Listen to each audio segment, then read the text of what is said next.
thank my partner in this effort, Senator Hawley, ranking member, and I particularly want to thank Senator Durbin, chairman of the Judiciary Committee, and he will be speaking shortly. This hearing is on the oversight of artificial intelligence, the first in a series of hearings intended to write the rules of AI. Our goal is to demystify and hold accountable those new technologies to avoid some of the mistakes of the past. And now for some introductory remarks. Too often, we have seen what happens when technology outpaces regulation.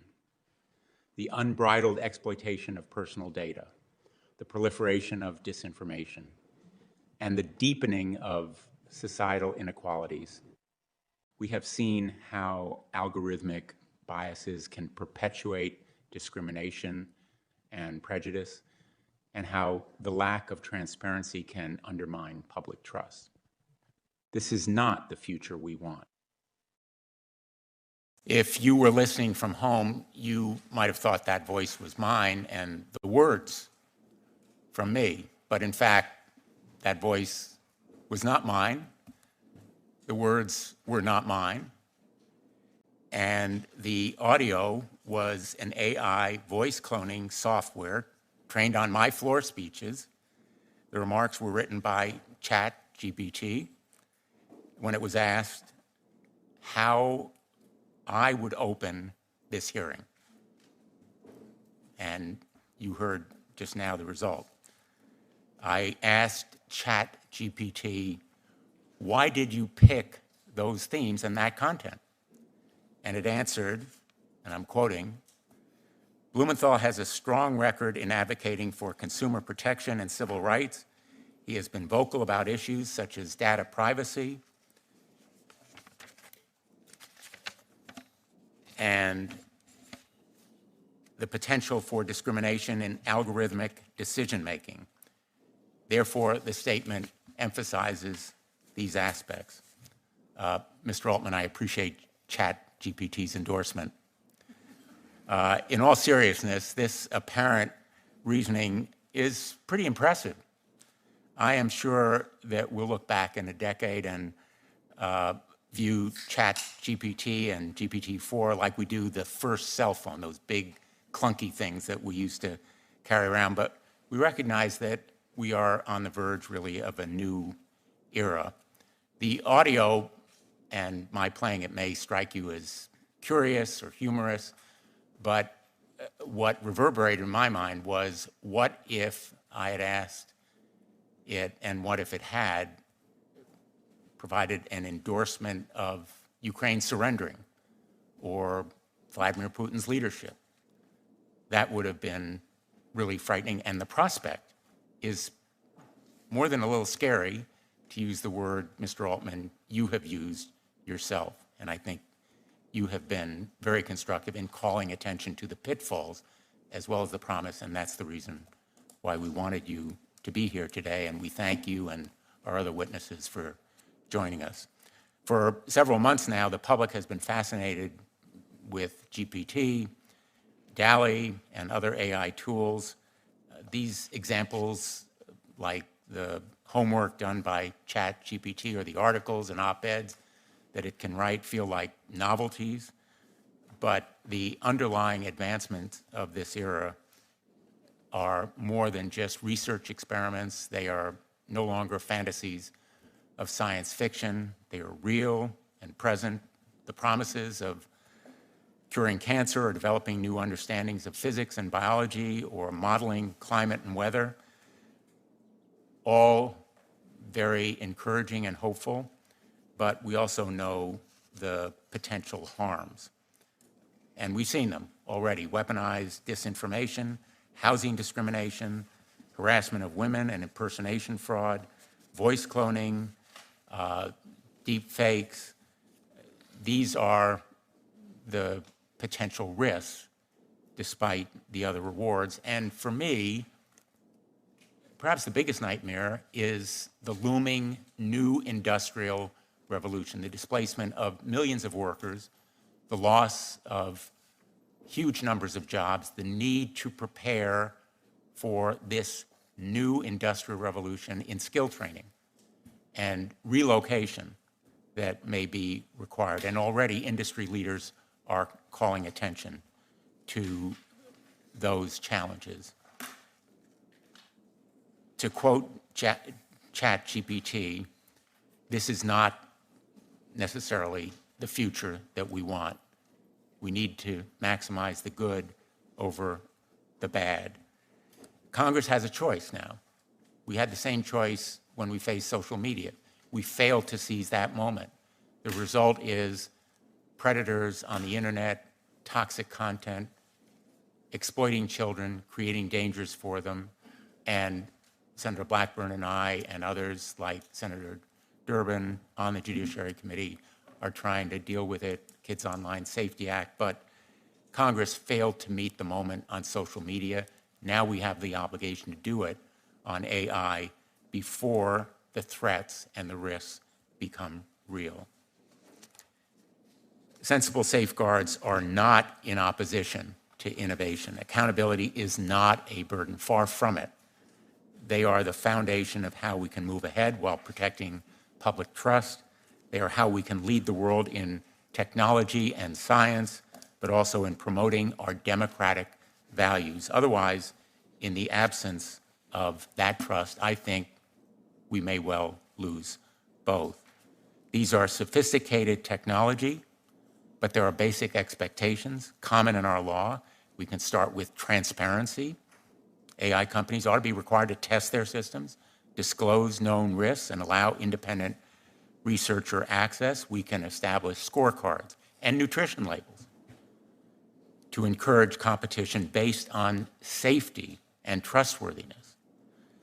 Limitations on use. There are places where the risk of AI is so extreme that we ought to impose restrictions or even ban their use, especially when it comes to commercial invasions of privacy for profit and decisions that affect people's livelihoods.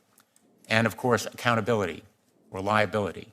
When AI companies and their clients cause harm, they should be held liable. We should not repeat our past mistakes. For example, Section 230, forcing companies to think ahead and be responsible for the ramifications of their business decisions can be the most powerful tool of all. Garbage in, garbage out. The principle still applies. We ought to beware of the garbage, whether it's going into these platforms or coming out of them. And the ideas that we develop in this hearing, I think, will provide a solid path forward. I look forward to discussing them with you today, and I will just finish on this note. The AI industry doesn't have to wait for Congress. I hope there are ideas and feedback from this discussion and from the industry and voluntary action, such as we've seen lacking in many social media platforms, and the consequences have been huge. So I'm hoping that we will elevate rather than have a race to the bottom, and I think these hearings will be an important part of this conversation. This one is only the first. The ranking member and I have agreed there should be more, and we're going to invite other industry leaders. Some have committed to come, experts, academics, and the public, we hope, will participate. And with that, I will turn to the ranking member, Senator Hawley. Thank you very much, Mr. Chairman. Thanks to the witnesses for being here. I appreciate that several of you had long journeys to make in order to be here. I appreciate you making the time. I look forward to your testimony. I want to thank Senator Blumenthal for convening this hearing, for being a leader on this topic. You know, a year ago, we couldn't have had this hearing because the technology that we're talking about had not burst into public consciousness. That gives us a sense, I think, of just how rapidly this technology that we're talking about today is changing and evolving and transforming our world right before our very eyes. I was talking with someone just last night, a researcher in the field of psychiatry, who was pointing out to me that the ChatGPT and generative AI, these large language models, it's really like the invention of the internet in scale, at least, and potentially far, far more significant than that. We could be looking at one of the most significant technological innovations in human history. And I think my question is, what kind of an innovation is it going to be? Is it going to be like the printing press that diffused knowledge and power and learning widely across the landscape, that empowered ordinary, everyday individuals, that led to greater flourishing, that led above all to greater liberty? Or is it going to be more like the atom bomb? Huge technological breakthrough, but the consequences, severe, terrible, continue to haunt us to this day. I don't know the answer to that question. I don't think any of us in the room know the answer to that question, because I think the answer has not yet been written.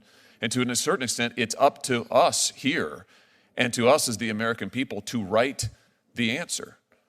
What kind of technology will this be? How will we use it to better our lives? How will we use it to actually harness the power of technological innovation for the good of the American people, for the liberty of the American people, not for the power of the few? You know, I was reminded of the psychologist and writer Carl Jung, who said at the beginning of the last century that our ability for technological innovation, our capacity for technological revolution had far outpaced our ethical and moral ability to apply and harness the technology we developed. That was a century ago. I think the story of the 20th century largely bore him out. And I just wonder, what will we say as we look back at this moment about these new technologies, about generative AI, about these language models, and about the host of other AI capacities that are even right now under development, not just in this country, but in China, at the countries of our adversaries, and all around the world. I mean, I think the question that Jung posed is really the question that faces us. Will we strike that balance between technological innovation and our ethical and moral responsibility to humanity, to liberty, to the freedom of this country? And I hope that today's hearing will take us a step closer to that answer. Thank you, Mr. Chairman. Thanks, Senator Hawley. I'm going to turn to the Chairman of the Judiciary Committee and the Ranking Member, Senator Graham, if they have opening remarks as well. Yes, Mr. Chairman, thank you very much, and Senator Hawley as well.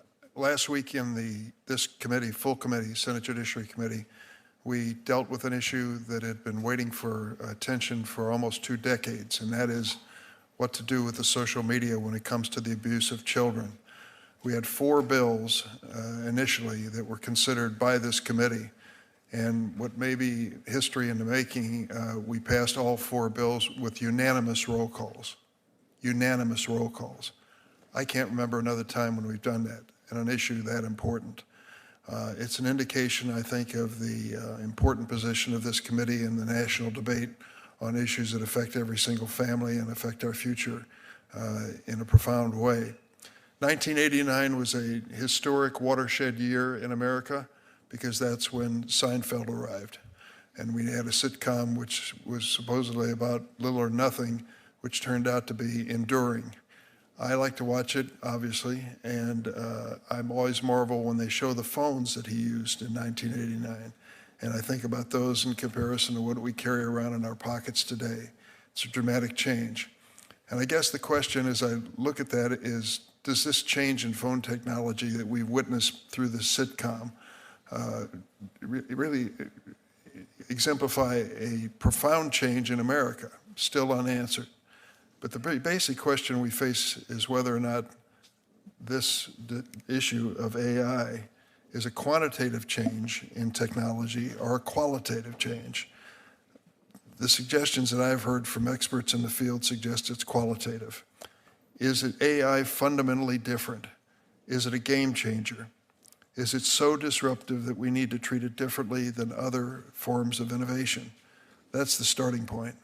And the second starting point is one that's humbling, and that is the fact when you look at the record of Congress in dealing with innovation, technology, and rapid change, we're not designed for that. In fact, the Senate was not created for that purpose, but just the opposite. Slow things down, take a harder look at it, don't react to public sentiment, make sure you're doing the right thing. Well, I've heard of the potential, the positive potential of AI, and it is enormous. You can go through lists of the deployment of technology that would say that an idea you can sketch on a website on a napkin can generate functioning code.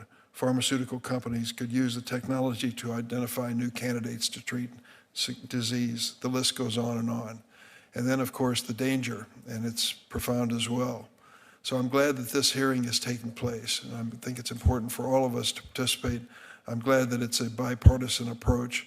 We're going to have to scramble to keep up with the pace of innovation in terms of our government public response to it, but this is a great start. Thank you, Mr. Chairman. Thanks, Senator Urban. It is very much a bipartisan approach, very deeply and broadly bipartisan, and in that spirit, I'm going to turn to my friend Senator Graham. In the spirit of wanting to hear from them, I'm going to not say anything. Thank you both for having me. Thank you. That was not written by AI for sure. Let me introduce now the witnesses. We're very grateful to you for being here. Sam Altman is the co-founder and CEO of OpenAI, the AI research and deployment company behind ChatGPT and DALL-E. Mr. Altman was president of the early stage startup accelerator Y Combinator from 2014 to 2019. OpenAI was founded in 2015. Christina Montgomery is IBM's vice president and chief privacy and trust officer, overseeing the company's global privacy program, policies, compliance, and strategy. She also chairs IBM's AI ethics board, a multidisciplinary team responsible for the governance of AI and emerging technologies. Christina has served in various roles at IBM, including corporate secretary to the company's board of directors. She is a global leader in AI ethics and governance, and Ms. Montgomery also is a member of the United States Chamber of Commerce AI Commission and the United States National AI Advisory Committee, which was established in 2022 to advise the President and the National AI Initiative Office on a range of topics related to AI. Gary Marcus is a leading voice in artificial intelligence. He's a scientist, best-selling author, and entrepreneur, founder of the Robust AI and Geometric AI, acquired by Uber, if I'm not mistaken. An emeritus professor of psychology and neuroscience at NYU, Mr. Marcus is well known for his challenges to contemporary AI, anticipating many of the current limitations decades in advance, and for his research in human language development and cognitive neuroscience. Thank you for being here. And as you may know, our custom on the Judiciary Committee is to swear in our witnesses before they testify. So if you would all please rise and raise your right hand. Do you solemnly swear that the testimony that you are going to give is the truth, the whole truth, and nothing but the truth, so help you God? Thank you. Mr. Altman, we're going to begin with you, if that's okay. Thank you. Thank you, Chairman Blumenthal, Ranking Member Hawley, members of the Judiciary Committee. Thank you for the opportunity to speak to you today about large neural networks. It's really an honor to be here, even more so in the moment than I expected. My name is Sam Altman. I'm the Chief Executive Officer of OpenAI. OpenAI was founded on the belief that artificial intelligence has the potential to improve nearly every aspect of our lives, but also that it creates serious risks we have to work together to manage. We're here because people love this technology. We think it can be a printing press moment. We have to work together to make it so. OpenAI is an unusual company, and we set it up that way because AI is an unusual technology. We are governed by a nonprofit, and our activities are driven by our mission and our charter, which commit us to working to ensure that the broad distribution of the benefits of AI and to maximizing the safety of AI systems. We are working to build tools that one day can help us make new discoveries and address some of humanity's biggest challenges, like climate change and curing cancer. Our current systems aren't yet capable of doing these things, but it has been immensely gratifying to watch many people around the world get so much value from what these systems can already do today. We love seeing people use our tools to create, to learn, to be more productive. We're very optimistic that there are going to be fantastic jobs in the future, and that current jobs can get much better. We also love seeing what developers are doing to improve lives. For example, Be My Eyes used our new multimodal technology in GPT-4 to help visually impaired individuals navigate their environment. We believe that the benefits of the tools we have deployed so far vastly outweigh the risks, but ensuring their safety is vital to our work, and we make significant efforts to ensure that safety is built into our systems at all levels. Before releasing any new system, OpenAI conducts extensive testing, engages external experts for detailed reviews and independent audits, improves the model's behavior, and implements robust safety and monitoring systems. Before we released GPT-4, our latest model, we spent over 6 months conducting extensive evaluations, external red teaming, and dangerous capability testing. We are proud of the progress that we made. GPT-4 is more likely to respond helpfully and truthfully and refuse harmful requests than any other widely deployed model of similar capability. However, we think that regulatory intervention by governments will be critical to mitigate the risks of increasingly powerful models. For example, the US government might consider a combination of licensing and testing requirements for development and release of AI models above a threshold of capabilities. There are several other areas I mentioned in my written testimony where I believe that companies like ours can partner with governments, including ensuring that the most powerful AI models adhere to a set of safety requirements, facilitating processes to develop and update safety measures, and examining opportunities for global coordination. And as you mentioned, I think it's important that companies have their own responsibility here, no matter what Congress does.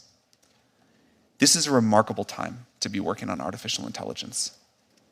But as this technology advances, we understand that people are anxious about how it could change the way we live. We are too. But we believe that we can and must work together to identify and manage the potential downsides so that we can all enjoy the tremendous upsides. It is essential that powerful AI is developed with democratic values in mind, and this means that US leadership is critical. I believe that we will be able to mitigate the risks in front of us and really capitalize on this technology's potential to grow the US economy and the world's, and I look forward to working with you all to meet this moment, and I look forward to answering your questions. Thank you. Thank you, Mr. Altman. Ms. Montgomery. Chairman Blumenthal, Ranking Member Hawley, and members of the subcommittee, thank you for today's opportunity to present. AI is not new, but it's certainly having a moment.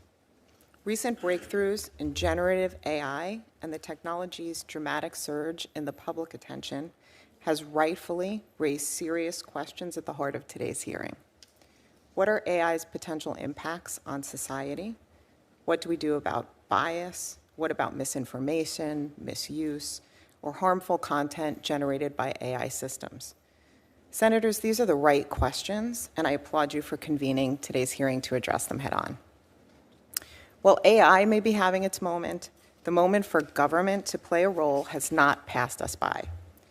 This period of focused public attention on AI is precisely the time to define and build the right guardrails to protect people and their interests. But at its core, AI is just a tool, and tools can serve different purposes. To that end, IBM urges Congress to adopt a precision regulation approach to AI. This means establishing rules to govern the deployment of AI in specific use cases, not regulating the technology itself. Such an approach would involve 4 things. First, different rules for different risks. The strongest regulation should be applied to use cases with the greatest risks to people and society. Second, clearly defining risks. There must be clear guidance on AI uses or categories of AI-supported activity that are inherently high risk. This common definition is key to enabling a clear understanding of what regulatory requirements will apply in different use cases and contexts. Third, be transparent. So AI shouldn't be hidden. Consumers should know when they're interacting with an AI system and that they have recourse to engage with a real person should they so desire. No person anywhere should be tricked into interacting with an AI system. And finally, showing the impact. For higher risk use cases, companies should be required to conduct impact assessments that show how their systems perform against tests for bias and other ways that they could potentially impact the public and to attest that they've done so. By following risk-based, use case-specific approach at the core of precision regulation, Congress can mitigate the potential risks of AI without hindering innovation. But businesses also play a critical role in ensuring the responsible deployment of AI. Companies active in developing or using AI must have strong internal governance, including, among other things, designating a lead AI ethics official responsible for an organization's trustworthy AI strategy, standing up an ethics board or a similar function as a centralized clearinghouse for resources to help guide implementation of that strategy. IBM has taken both of these steps, and we continue calling on our industry peers to follow suit. Our AI Ethics Board plays a critical role in overseeing internal AI governance processes, creating reasonable guardrails to ensure we introduce technology into the world in a responsible and safe manner. It provides centralized governance and accountability while still being flexible enough to support decentralized initiatives across IBM's global operations. We do this because we recognize that society grants our license to operate. And with AI, the stakes are simply too high. We must build, not undermine the public trust. The era of AI cannot be another era of move fast and break things. But we don't have to slam the brakes on innovation either. These systems are within our control today, as are the solutions. What we need at this pivotal moment is clear, reasonable policy and sound guardrails. These guardrails should be matched with meaningful steps by the business community to do their part. Congress and the business community must work together to get this right. The American people deserve no less. Thank you for your time, and I look forward to your questions. Thank you. Professor Marcus.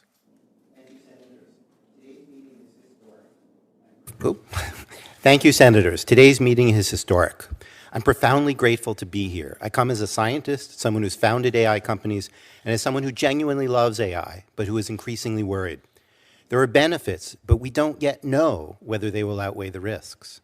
Fundamentally, these new systems are going to be destabilizing. They can and will create persuasive lies at a scale humanity has never seen before. Outsiders will use them to affect our elections, insiders to manipulate our markets and our political systems. Democracy itself is threatened. Chatbots will also clandestinely shape our opinions, potentially exceeding what social media can do. Choices about data sets that AI companies use will have enormous unseen influence. Those who choose the data will make the rules, shaping society in subtle but powerful ways. There are other risks too, many stemming from the inherent unreliability of current systems. A law professor, for example, was accused by a chatbot of sexual harassment, untrue, and it pointed to a Washington Post article that didn't even exist. The more that happens, the more that anybody can deny anything. As one prominent lawyer told me on Friday, defendants are starting to claim that plaintiffs are making up legitimate evidence. These sorts of allegations undermine the abilities of juries to decide what or who to believe and contribute to the undermining of democracy. Poor medical advice could have serious consequences too. An open source large language model recently seems to have played a role in a person's decision to take their own life. The large language model asked the human, if you wanted to die, why didn't you do it earlier? And then followed up with, were you thinking of me when you overdosed? Without ever referring the patient to the human help that was obviously needed. Another system rushed out and made available to millions of children told a person posing as a 13-year-old how to lie to her parents about a trip with a 31-year-old man. Further threats continue to emerge regularly. A month after GPT-4 was released, OpenAI released ChatGPT plugins, which quickly led others to develop something called AutoGPT, with direct access to the internet, the ability to write source code, and increased powers of automation. This may well have drastic and difficult to predict security consequences. What criminals are going to do here is to create counterfeit people. It's hard to even envision the consequences of that. We have built machines that are like bulls in a china shop, powerful, reckless, and difficult to control. We all more or less agree on the values we would like for our AI systems to honor. We want, for example, for our systems to be transparent, to protect our privacy, to be free of bias, and above all else, to be safe. But current systems are not in line with these values. Current systems are not transparent. They do not adequately protect our privacy, and they continue to perpetuate bias. And even their makers don't entirely understand how they work. Most of all, we cannot remotely guarantee that they're safe, and hope here is not enough. The big tech company's preferred plan boils down to trust us. But why should we? The sums of money at stake are mind-boggling. Emissions drift. OpenAI's original mission statement proclaimed, our goal is to advance AI in the way that is most likely to benefit humanity as a whole, unconstrained by a need to generate financial return. 7 years later, they're largely beholden to Microsoft, embroiled in part in an epic battle of search engines that routinely make things up. And that's forced Alphabet to rush out products and de-emphasize safety. Humanity has taken a back seat. AI is moving incredibly fast with lots of potential, but also lots of risks. We obviously need government involved, and we need the tech companies involved, both big and small. But we also need independent scientists, not just so that we scientists can have a voice, but so that we can participate directly in addressing the problems and evaluating solutions. And not just after products are released, but before, and I'm glad that Sam mentioned that. We need tight collaboration between independent scientists and governments in order to hold the companies' feet to the fire. Allowing independent access to these allowing independent scientists access to these systems before they are widely released as part of a clinical trial-like safety evaluation is a vital first step. Ultimately, we may need something like CERN, global, international, and neutral, but focused on AI safety rather than high-energy physics. We have unprecedented opportunities here, but we are also facing a perfect storm of corporate irresponsibility, widespread deployment, lack of adequate regulation, and inherent unreliability. AI is among the most world-changing technologies ever, already changing things more rapidly than almost any technology in history. We acted too slowly with social media. Many unfortunate decisions got locked in with lasting consequence. The choices we make now will have lasting effects for decades, maybe even centuries. The very fact that we are here today in bipartisan fashion to discuss these matters gives me some hope. Thank you, Mr. Chairman. Thanks very much, Professor Marcus. We're going to have 7-minute rounds of questioning, and I will begin. First of all, Professor Marcus, we are here today because we do face that perfect storm. Some of us might characterize it more like a bomb in a china shop, not a bull. And as Senator Hawley indicated, there are precedents here, not only the atomic warfare era, but also the Genome Project, the research on genetics, where there was international cooperation as a result. And we want to avoid those past mistakes, as I indicated in my opening statement, that were committed on social media. That is precisely the reason we are here today. ChatGPT makes mistakes. All AI does. And it can be a convincing liar, what people call hallucinations.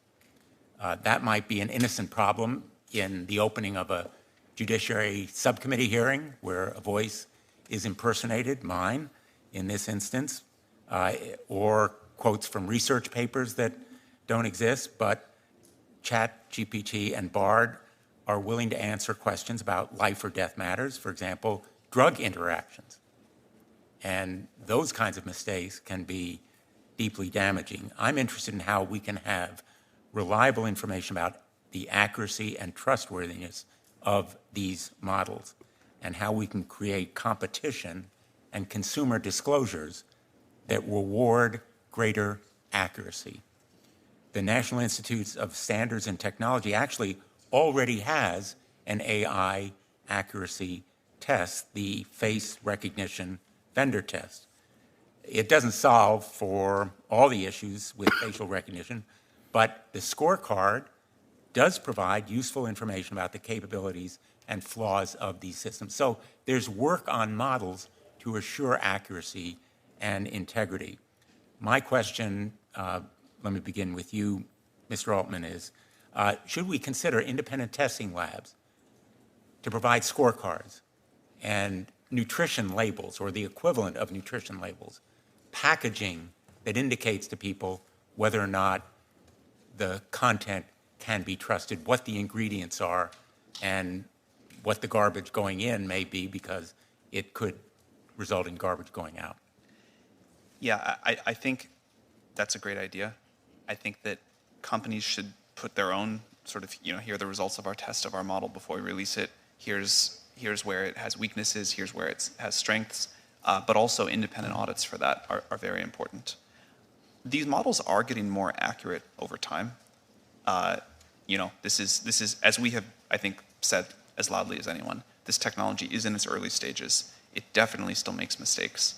We find that users are pretty sophisticated and understand where the mistakes are that they need, or likely to be, that they need to be responsible for verifying what the models say, that they go off and check it. I worry that as the models get better and better, the users can have sort of less and less of their own discriminating thought process around it. But I think users are more capable than we often give them credit for in conversations like this.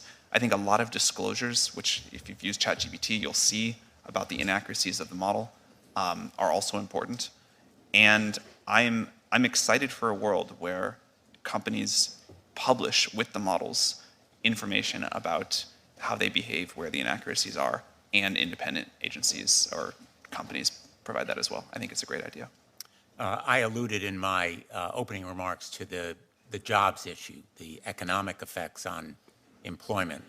I think you have said, in fact, and I'm going to quote, development of superhuman machine intelligence is probably the greatest threat to the continued existence of humanity, end quote. You may have had in mind the effect on jobs, which is really my biggest nightmare in the long term. Let me ask you what your biggest nightmare is and whether you share that concern.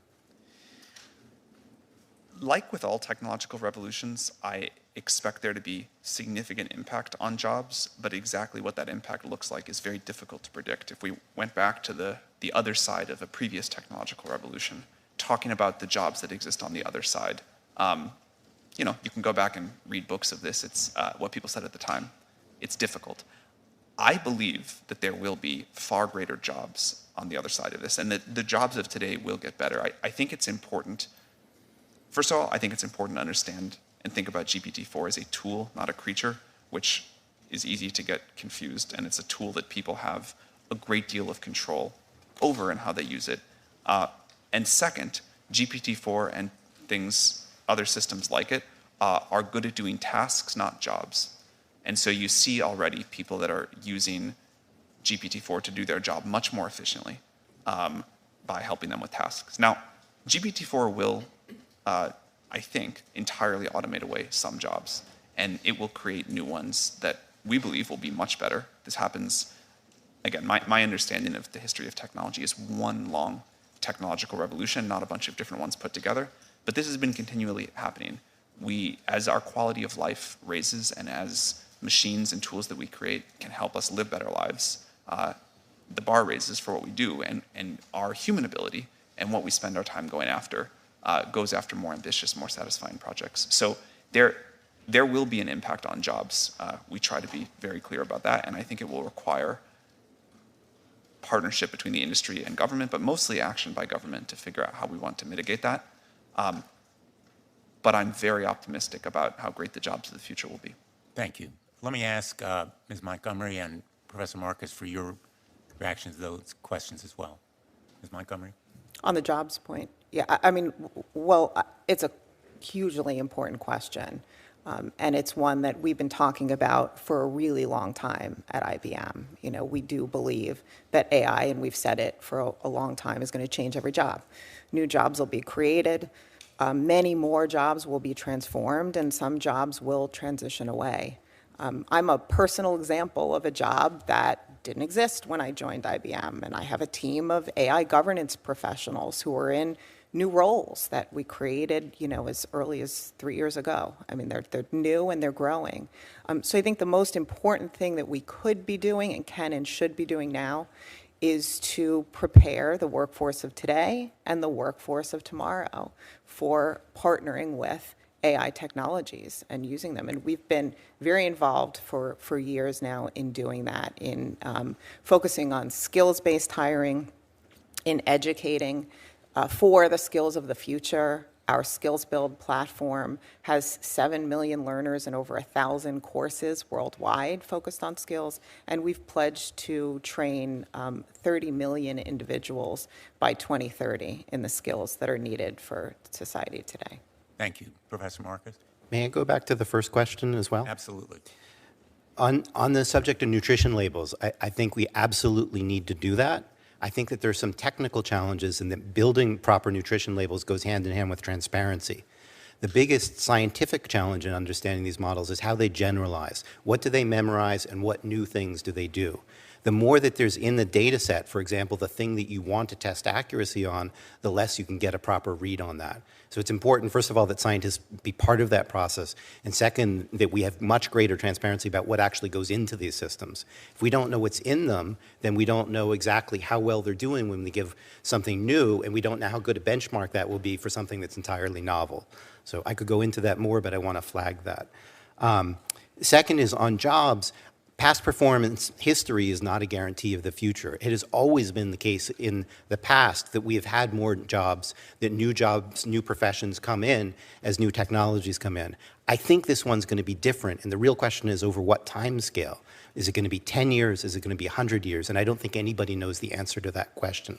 I think in the long run, so-called artificial general intelligence really will replace a large fraction of human jobs. We're not that close to artificial general intelligence. Despite all of the media hype and so forth, I would say that what we have right now is just a small sampling of the AI that we will build. In 20 years, people will laugh at this, as I think it was Senator Hawley made the but maybe Senator Durbin made the example about this. It was Senator Durbin made the example about cell phones. When we look back at the AI of today, 20 years ago, we'll be like, wow, that stuff was really unreliable. It couldn't really do planning, which is an important technical aspect. Its reasoning abilities were limited. But when we get to AGI, artificial general intelligence, maybe let's say it's 50 years, that really is going to have, I think, profound effects on labor.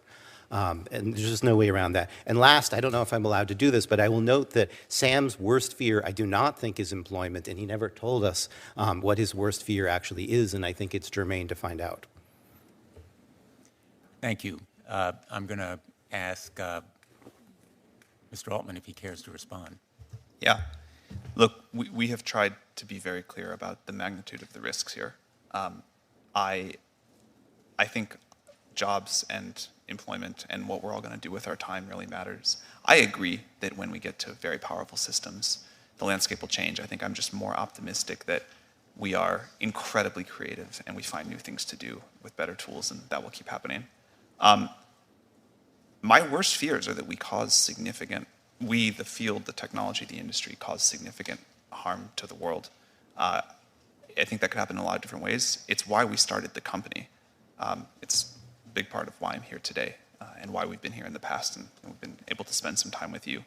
I think if this technology goes wrong, it can go quite wrong, and we want to be vocal about that. We want to work with the government to prevent that from happening, but we try to be very clear-eyed about what the downside case is and the work that we have to do to mitigate that.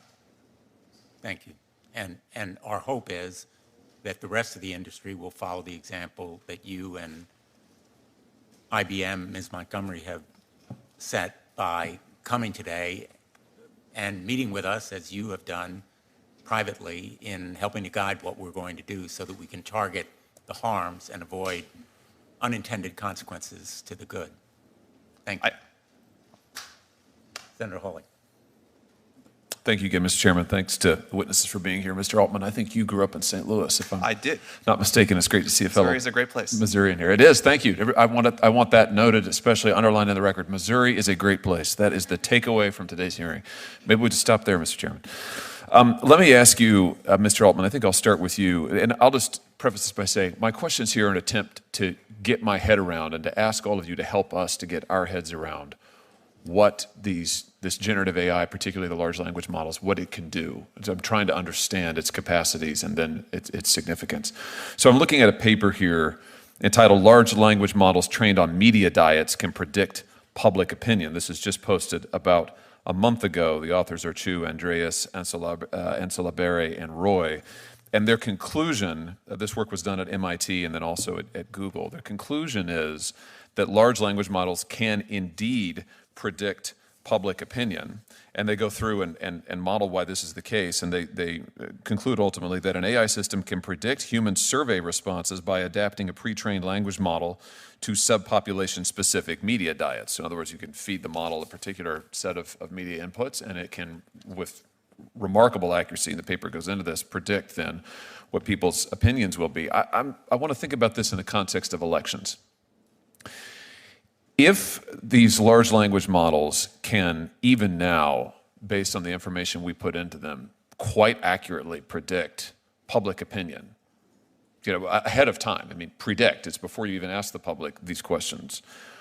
What will happen when entities, whether it's corporate entities or whether it's governmental entities or whether it's campaigns or whether it's foreign actors, take this survey information, these predictions about public opinion, and then fine-tune strategies to elicit certain responses, certain behavioral responses? I mean, we already know, this committee has heard testimony, I think 3 years ago now, about the effect of something as prosaic, it now seems, as Google search, the effect that this has on voters in an election, particularly undecided voters in the final days of an election who may try to get information from Google search, and what an enormous effect the ranking of the Google search, the articles that it returns, has come an enormous effect on an undecided voter.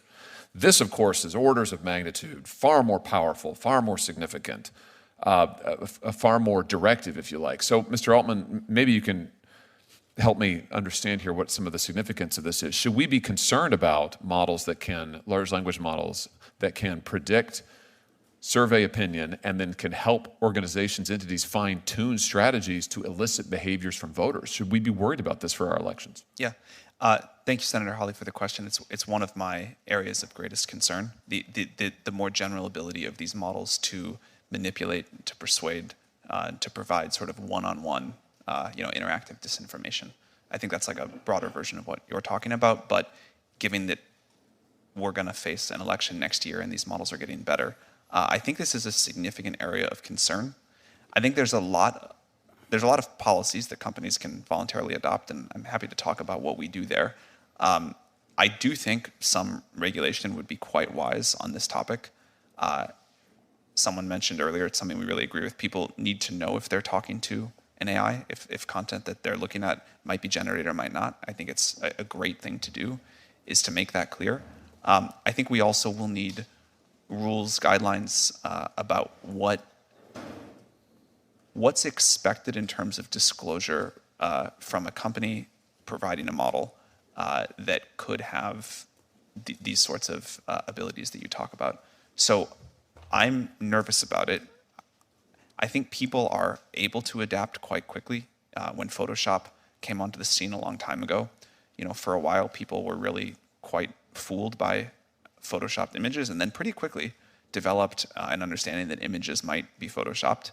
This will be like that, but on steroids. And the interactivity, the ability to really model, predict humans well, as you talked about, I think is going to require a combination of companies doing the right thing, regulation, and public education. Professor Marcus, do you want to address this? Yeah, I'd like to add two things. One is in the appendix to my remarks, I have two papers to make you even more concerned.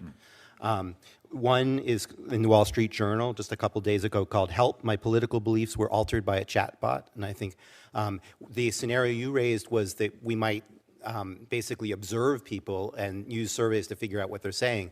But as Sam just acknowledged, the risk is actually worse, that the systems will directly, maybe not even intentionally, manipulate people. And that was the thrust of the Wall Street Journal article. And it links to an article that I've also linked to called "Interacting," and it's not yet published, not yet peer-reviewed, "Interacting with Opinionated Language Models Changes Users' Views." And this comes back ultimately to data. One of the things that I'm most concerned about with GPT-4 is that we don't know what it's trained on. I guess Sam knows, but the rest of us do not. And what it is trained on has consequences for essentially the biases of the system. We could talk about that in technical terms. But how these systems might lead people about depends very heavily on what data is trained on them. And so we need transparency about that, and we probably need scientists in there doing analysis in order to understand what the political influences of, for example, of these systems might be. And it's not just about politics. It can be about health. It could be about anything. These these systems absorb a lot of data, and then what they say reflects that data. And they're going to do it differently depending on what's in that data. So it makes a difference if they're trained on the Wall Street Journal as opposed to the New York Times or Reddit. I mean, actually, they're largely trained on all of this stuff, but we don't really understand the composition of that. And so we have this issue of potential manipulation, and it's even more complex than that because it's subtle manipulation. People may not be aware of what's going on. That was the point of both the Wall Street Journal article and the other article that I called your attention to. Let me ask you about AI systems trained on personal data, the kind of data that, for instance, the social media companies, the major platforms, Google, Meta, et cetera, collect on all of us routinely. And we've had many a chat about this in this committee over many a year now, but the massive amounts of data, personal data, that the companies have on each one of us. An AI system that is trained on that individual data, that knows each of us better than ourselves, and also knows the billions of data points about human behavior, human language interaction generally. Can't we foresee an AI system that is extraordinarily good at determining what will grab human attention and what will keep an individual's attention? And so for the war for attention, the war for clicks that is currently going on all of these platforms, that's how they make their money. I'm just imagining an AI system, these AI models supercharging that war for attention such that we now have technology that will allow individual targeting of a kind we have never even imagined before, where the AI will know exactly what Sam Altman finds attention grabbing. We'll know exactly what Josh Hawley finds attention grabbing. We'll be able to grab our attention and then elicit responses from us in a way that we have heretofore not even been able to imagine. Should we be concerned about that for its corporate applications, for the monetary applications, for the manipulation that could come from that? Mr. Altman. Yes, we should be concerned about that. To be clear, OpenAI does not, we're not off, we don't have an ad-based business model, so we're not trying to build up these profiles of our users. We're not trying to get them to use it more. Actually, we'd love it if they use it less because we don't have enough GPUs. But I think other companies are already, and certainly will in the future, use AI models to create very good ad predictions of what a user will like. I think that's already happening in many ways. Ms. Marcus, anything you want to add on that? Yes, and perhaps Ms. Montgomery will want to too, as well, I don't know. But hyper-targeting of advertising is definitely going to come. I agree that that's not been OpenAI's business model. Of course, now they're working for Microsoft, and I don't know what's in Microsoft's thoughts, but we will definitely see it. Maybe it will be with open source language models. I don't know. But the technology there is, let's say, partway there to being able to do that, and we'll certainly get there. So we're an enterprise technology company, not consumer focused, so the space isn't one that we necessarily operate in terms of, but these issues are hugely important issues. And it's why we've been out ahead in developing the technology that will help to ensure that you can do things like produce a fact sheet that has the ingredients of what your data is trained on. Data sheets, model cards, all those types of things, and calling for, as I've mentioned today, transparency. So you know what the algorithm was trained on, and then you also know and can manage and monitor continuously over the life cycle of an AI model, the behavior and the performance of that model. Senator Durbin. Thank you. I think what's happening today in this hearing room is historic. I can't recall when we've had people representing large corporations or private sector entities come before us and plead with us to regulate them. In fact, many people in the Senate have based their careers on the opposite, that the economy will thrive if government gets the hell out of the way. And what I'm hearing instead today is that stop me before I innovate again message. And I'm just curious as to how we're going to achieve this. As I mentioned Section 230 in my opening remarks, we learned something there. We decided that in Section 230 that we were basically going to absolve the industry from liability for a period of time as it came into being. Well, Mr. Altman, on the podcast earlier this year, you agreed with host Kara Swisher that Section 230 doesn't apply to generative AI, and that developers like OpenAI should not be entitled to full immunity for harms caused by their products. So what have we learned from 230 that applies to your situation with AI? Thank you for the question, Senator. I don't know yet exactly what the right answer here is. I'd love to collaborate with you to figure it out. I do think for a very new technology, we need a new framework. Certainly companies like ours bear a lot of responsibility for the tools that we put out in the world, but tool users do as well. And how we want, and also people that will build on top of it between them and the end consumer, and how we want to come up with a liability framework there is a super important question, and we'd love to work together. The point I want to make is this. When it came to online platforms, the inclination of the government was get out of the way. This is a new industry. Don't overregulate it. In fact, give them some breathing space and see what happens. I'm not sure I'm happy with the outcome as I look at online platforms. Me either. And the harms that they've created. Problems that we've seen demonstrated in this committee. Child exploitation, cyberbullying, online drug sales, and more. I don't want to repeat that mistake again. And what I hear is the opposite suggestion from the private sector. And that is come in on the front end of this thing and establish some liability standards, precision, regulation. For a major company like IBM to come before this committee and say to the government, please regulate us, can you explain the difference in thinking from the past and now? Yeah, absolutely. So for us, this comes back to the issue of trust and trust in the technology. Trust is our license to operate, as I mentioned in my remarks. And so we firmly believe, and we've been calling for precision regulation of artificial intelligence for years now. This is not a new position. We think that technology needs to be deployed in a responsible and clear way, that we've taken principles around that, trust and transparency, we call them, are principles that were articulated years ago, and build them into practices. That's why we're here advocating for precision regulatory approach. So we think that AI should be regulated at the point of risk, essentially, and that's the point at which technology meets society.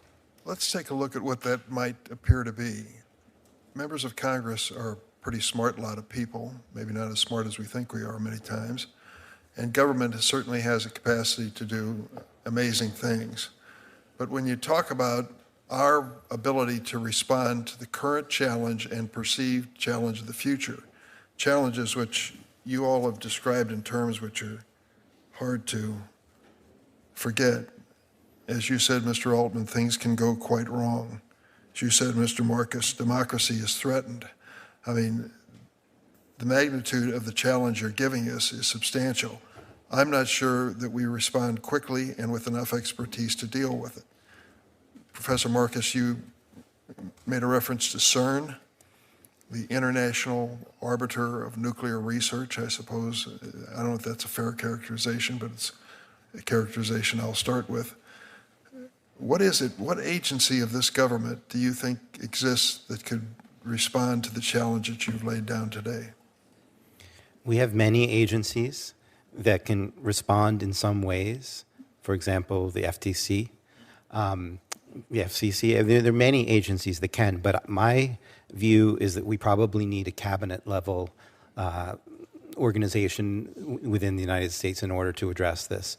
And my reasoning for that is that the number of risks is large. The amount of information to keep up on is so much. I think we need a lot of technical expertise. I think we need a lot of coordination of these efforts. So there is one model here where we stick to only existing law and try to shape all of what we need to do, and each agency does their own thing. But I think that AI is going to be such a large part of our future and is so complicated and moving so fast. And this does not fully solve your problem about a dynamic world, but it's a step in that direction to have an agency that's full-time job is to do this. I personally have suggested, in fact, that we should want to do this at a global way.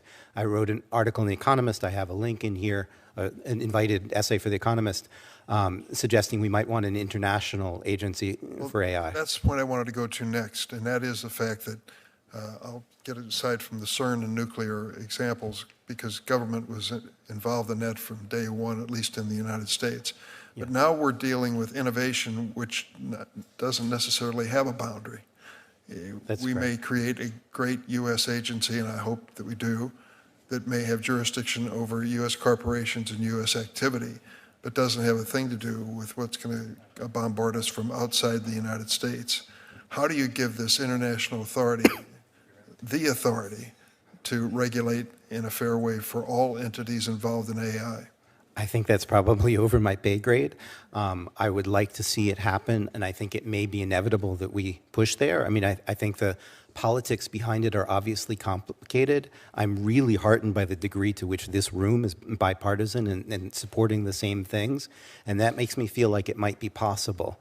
I would like to see the United States take leadership in such an organization. It has to involve the whole world and not just the U.S. to work properly. I think even from the perspective of the companies, it would be a good thing. So the companies themselves do not want a situation where you take these models, which are expensive to train, and you have to have 190 some of them, one for every country. That wouldn't be a good way of operating. When you think about the energy costs alone, just for training these systems, it would not be a good model if every country has its own policies, and for each jurisdiction, every company has to train another model, and maybe different states are different. So Missouri and California have different rules. And so then that requires even more training of these expensive models with huge climate impact. And I mean, it would be very difficult for the companies to operate if there was no global coordination. And so I think that we might get the companies on board if there's bipartisan support here, and I think there's support around the world, that it is entirely possible that we could develop such a thing. But obviously there are many nuances here of diplomacy that are over my pay grade. I would love to learn from you all to try to help make that happen. Mr. Altman, Can I weigh in just briefly? briefly, please. I want to echo support for what Mr. Marcus said. I think the U.S. should lead here and do things first, but to be effective, we do need something global. As you mentioned, this can happen everywhere. There is precedent. I know it sounds naive to call for something like this, and it sounds really hard. There is precedent. We've done it before with the IAEA. We've talked about doing it for other technologies. Given what it takes to make these models, the chip supply chain, the sort of limited number of competitive GPUs, the power the U.S. has over these companies, I think there are paths to the U.S. setting some international standards that other countries would need to collaborate with and be part of that are actually workable, even though it sounds on its face like a impractical idea. And I think it would be great for the world. Thank you, Mr. Chairman. Thank you. Thanks, Senator Durbin. And in fact, I think we're going to hear more about what Europe is doing. The European Parliament already is acting on an AI Act. On social media, Europe is ahead of us. We need to be in the lead. I think your point is very well taken. Let me turn to Senator Graham. Senator Blackburn. Thank you, Mr. Chairman, and thank you all for being here with us today. I put into my ChatGPT account, should Congress regulate AI ChatGPT, and it gave me 4 pros, 4 cons, and says ultimately the decision rests with Congress and deserves careful consideration. So on Seems that, reasonable. it was very balanced. I recently visited with the Nashville Technology Council. I represent Tennessee. And of course, you had people there from healthcare, financial services, logistics, educational entities, and they're concerned about what they see happening with AI, with the utilizations for their companies. Ms. Montgomery, similar to you, they've got healthcare people are looking at disease analytics, they're looking at predictive diagnosis, how this can better the outcomes for patients, logistics industry, looking at ways to save time and money and yield efficiencies. You've got financial services that are saying, how does this work with quantum? How does it work with blockchain? How can we use this? But I think as we have talked with them, Mr. Chairman, one of the things that continues to come up is, yes, Professor Marcus, as you were saying, the EU, different entities are ahead of us in this, but we have never established a federally given preemption for online privacy, for data security, and put some of those foundational elements in place, which is something that we need to do as we look at this. And it will require that Commerce Committee, Judiciary Committee decide how we move forward so that people own their virtual you. And Mr. Altman, I was glad to see last week that your OpenAI models are not going to be trained using consumer data. I think that that is important, and if we have a second round, I've got a host of questions for you on data security and privacy. But I think it's important to let people control their virtual you, their information in these settings. And I want to come to you on music and content creation, because we've got a lot of songwriters and artists, and I think we have the best creative community on the face of the earth there in Tennessee. And they should be able to decide if their copyrighted songs and images are going to be used to train these models. And I'm concerned about OpenAI's Jukebox. It offers some re-renditions in the style of Garth Brooks, which suggests that OpenAI is trained on Garth Brooks songs. I went in this weekend and I said, write me a song that sounds like Garth Brooks. And it gave me a different version of Simple Man. So it's interesting that it would do that, but you're training it on these copyrighted songs, these MIDI files, these sound technologies. So as you do this, who owns the rights to that AI-generated material?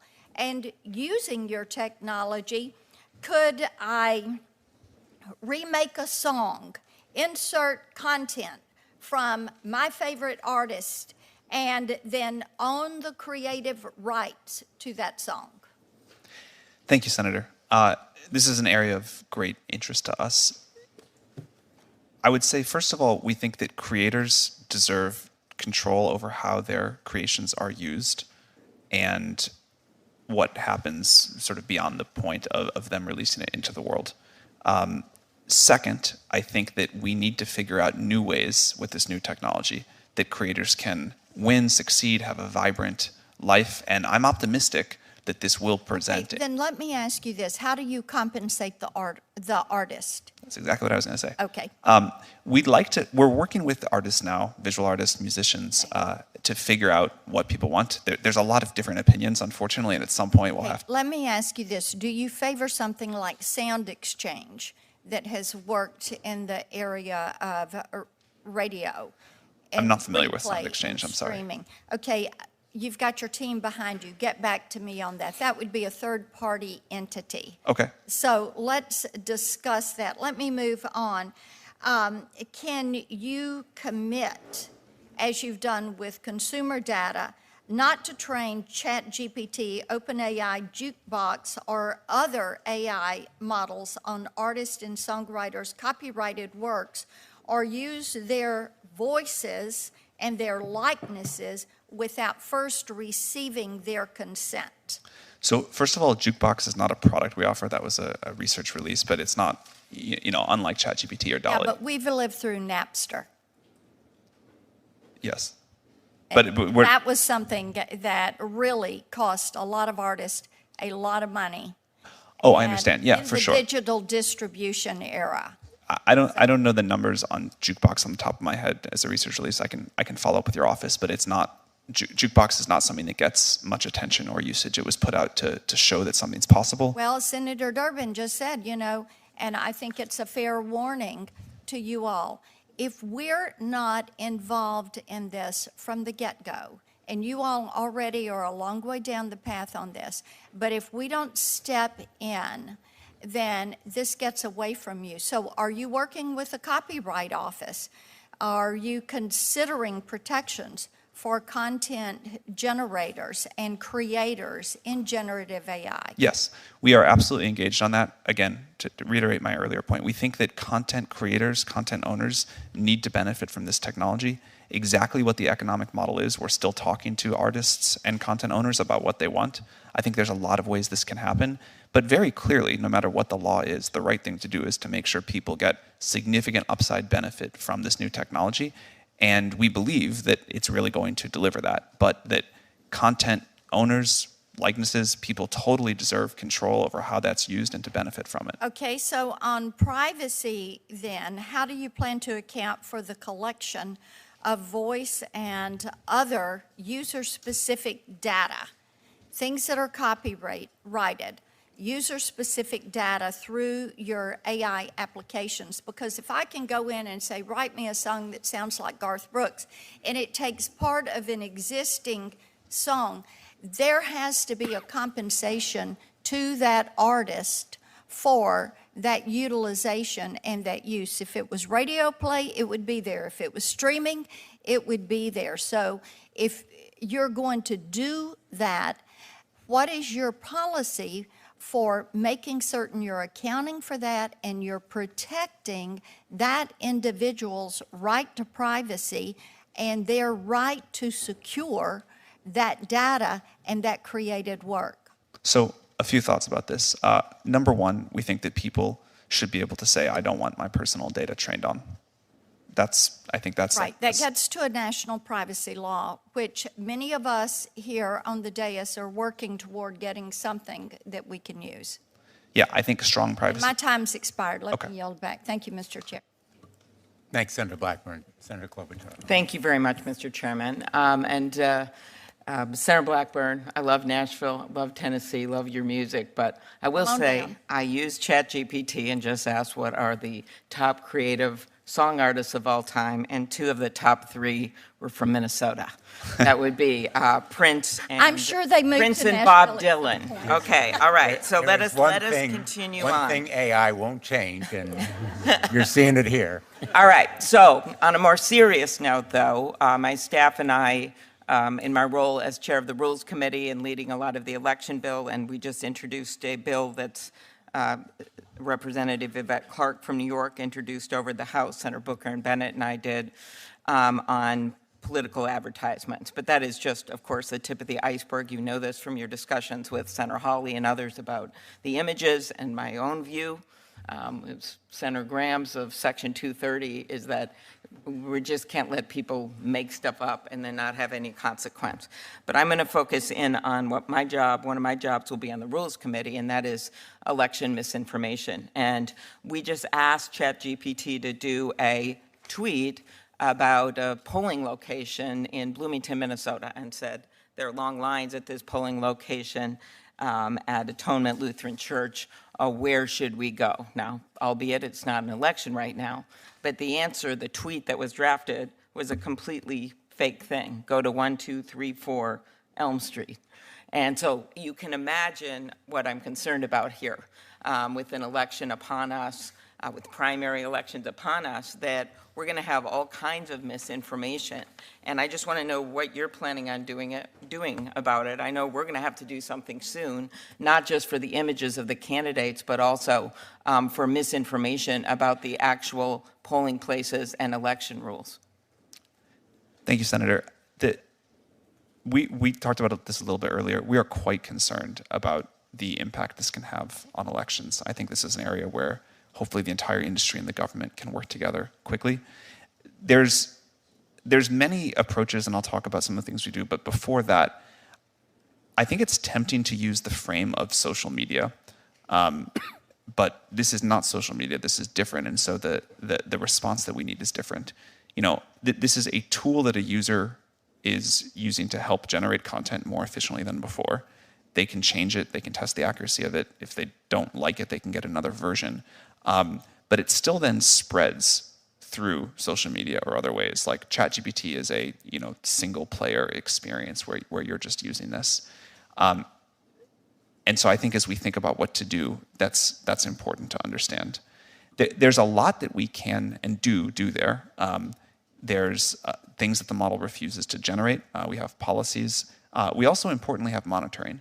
So at scale, we can detect someone generating a lot of those tweets, even if generating one tweet is okay. Yeah, and of course, there's going to be other platforms, and if they're all spouting out fake election information, I think what happened in the past with Russian interference and the like, it's just going to be a tip of the iceberg when some of those fake ads. So that's number one. Number two is the impact on intellectual property, and Senator Blackburn was getting at some of this with song rights, and I have serious concerns about that. But news content. So Senator Kennedy and I have a bill that was really quite straightforward that would simply allowed the news organizations an exemption to be able to negotiate with basically Google and Facebook. Microsoft was supportive of the bill, but basically negotiate with them to get better rates and be able to not have some leverage. And other countries are doing this, Australia and the like. And so my question is, when we already have a study by Northwestern predicting that 1/3 of the U.S. newspapers that roughly existed 2 decades are going to be gone by 2025, unless you start compensating for everything from movies, books, yes, but also news content, we're going to lose any realistic content producers. And so I'd like your response to that. And of course, there is an exemption for copyright in Section 230. But I think asking little newspapers to go out and sue all the time just can't be the answer. They're not going to be able to keep up. Yeah, it is my hope that tools like what we're creating can help news organizations do better. I think having a vibrant national media is critically important, and let's call it round one of the internet has not been great for that. Right, we're talking here about local, that, report on your high school football scores and a scandal in your city council, those kinds of things. For sure. They're the ones that are actually getting the worst, the little radio stations and broadcast. But do you understand that this could be exponentially worse in terms of local news content if they're not compensated? Well, because what they need is to be compensated for their content and not have it stolen. Yeah, again, our model, the current version of GPT-4 ended training in 2021. It's not a good way to find recent news, and I don't think it's a service that can do a great job of linking out. Although maybe with our plugins, it's possible. If there are things that we can do to help local news, we would certainly like to. Again, I think it's critically important. Okay. Last. May I add something there? Yeah, but let me just ask you a question. You can combine them quick. More transparency on the platforms. Senator Coons and Senator Cassidy and I have the Platform Accountability Transparency Act to give researchers access to this information of the algorithms and the like on social media data. Would that be helpful? And then why don't you just say yes or no, and then go at his. Transparency is absolutely critical here to understand the political ramifications, the bias ramifications, and so forth. We need transparency about the data. We need to know more about how the models work. We need to have scientists have access to them. I was just going to amplify your earlier point about local news. A lot of news is going to be generated by these systems. They're not reliable. NewsGuard already has a study, I'm sorry it's not in my appendix, but I will get it to your office, showing that something like 50 websites are already generated by bots. We're going to see much, much more of that, and it's going to make it even more competitive for the local news organizations. And so the quality of the sort of overall news market is going to decline as we have more generated content by systems that aren't actually reliable in the content they're generated. Thank you, and thank you on a very timely basis to make the argument why we have to mark up this bill again in June. I appreciate it. Thank you. Senator Graham. Thank you, Mr. Chairman, and Senator Hawley for having this. I'm trying to find out how it is different than social media and learn from the mistakes we made with social media. The idea of not suing social media companies is to allow the internet to flourish, because if I slander you, you can sue me. If you're a billboard company and you put up the slander, can you sue the billboard company? We said no. Basically, Section 230 is being used by social media companies to avoid liability for activity that other people generate. When they refuse to comply with their terms of use, a mother calls up the company and says, "This app is being used to bully my child to death. you promised in the terms of use you would prevent bullying, and she calls 3 times, she gets no response, the child kills herself, and they can't sue. Do you all agree we don't want to do that again? Yes. If I may speak for 1 second, there's a fundamental distinction between reproducing content and generating content. Yeah, but you would like liability where people are harmed. Absolutely. Yes, in fact, IBM has been publicly advocating to condition liability on a reasonable care standard. So let me just make sure I understand the law as it exists today. Mr. Altman, thank you for coming. Your company is not claiming that Section 230 applies to the tool you have created. Yeah, we're claiming we need to work together to find a totally new approach. I don't think Section 230 is even the right framework. Okay, so under the law it exists today, this tool you create, if I'm harmed by it, can I sue you? That is beyond my area of legal Have expertise. you ever been sued? Not for that, no. Have you ever been sued at all, your company? Yeah, OpenAI gets sued. Huh? Yeah, we've gotten sued before. Okay, and what for? I mean, they've mostly been like pretty frivolous things, like I think happens to any company. But like the examples my colleagues have given from artificial intelligence that could literally ruin our lives, can we go to the company that created that tool and sue them? Is that your understanding? Yeah, I think there needs to be clear responsibility by the companies. But you're not claiming any kind of legal protection like Section 230 applies to your industry. Is that correct? No, I don't think we're saying anything like that. Mr. Marcus, when it comes to consumers, there seems to be like 3 time-tested ways to protect consumers against any product. Statutory schemes, which are non-existent here.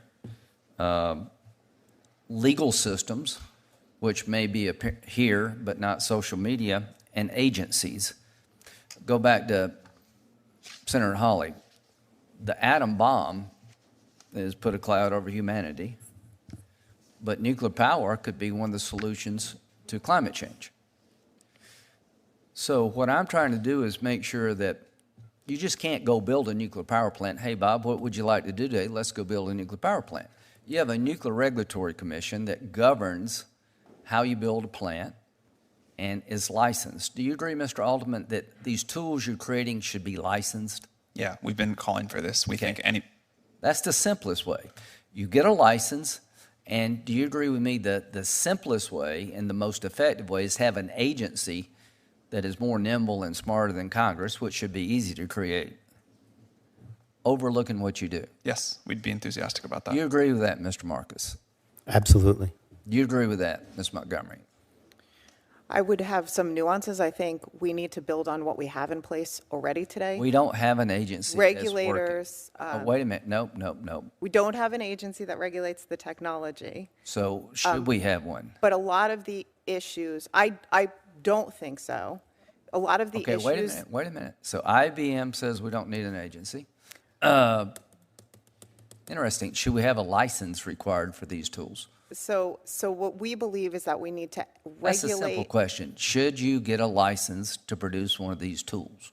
I think it comes back to some of them potentially, yes. So what I said at the onset is that we need to clearly define risks. Do you claim Section 230 applies in this area at all? We're not a platform company, and we've, again, long advocated for a reasonable care standard in Section 2. I just don't understand how you could say that you don't need an agency to deal with the most transformative technology maybe ever? Well, I think we have existing. Is this a transformative technology that can Yes, disrupt absolutely. life as we know it, good and bad?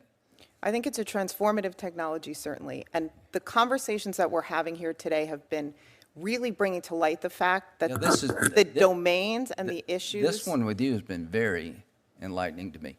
Mr. Altman, why are you so willing to have an agency?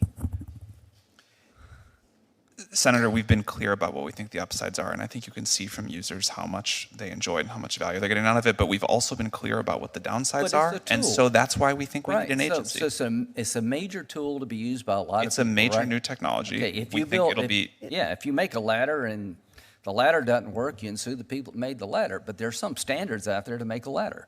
So That's why we're agreeing with you. Yeah, that's right. I think you're on the right track. So here's what my 2 cents worth for the committee is that we need to empower an agency that issues a license and can take it away. Wouldn't that be some Yes. incentive to that do should it be- right if you could actually be taken out of business? Clearly, that should be part of what an agency can do. Now, and you also agree that China's doing AI research, is that right? Correct. This world organization that doesn't exist, maybe it will, but if you don't do something about the China part of it, you'll never quite get this right. Do you agree? Well, that's why I think it doesn't necessarily have to be a world organization, but there has to be some sort of, and there's a lot of options here, there has to be some sort of standard, some sort of set of controls Right, that do some have global kind of, effect. Because, other people are doing this. I got 15 seconds. Military application. How can AI change the warfare? And you got 1 minute. I got 1 minute? All right. That's a tough question for 1 minute. This is very far out of my area of expertise, but I'll give you one example, a drone. Can a drone, you can plug into a drone the coordinates and it can fly out and it goes over this target and it drops a missile on this car moving down the road and somebody's watching it. Could AI create a situation where a drone can select the target itself? I think we shouldn't allow that. Well, can it be done? Sure. Thanks. Thanks, Senator Graham. Senator Coons.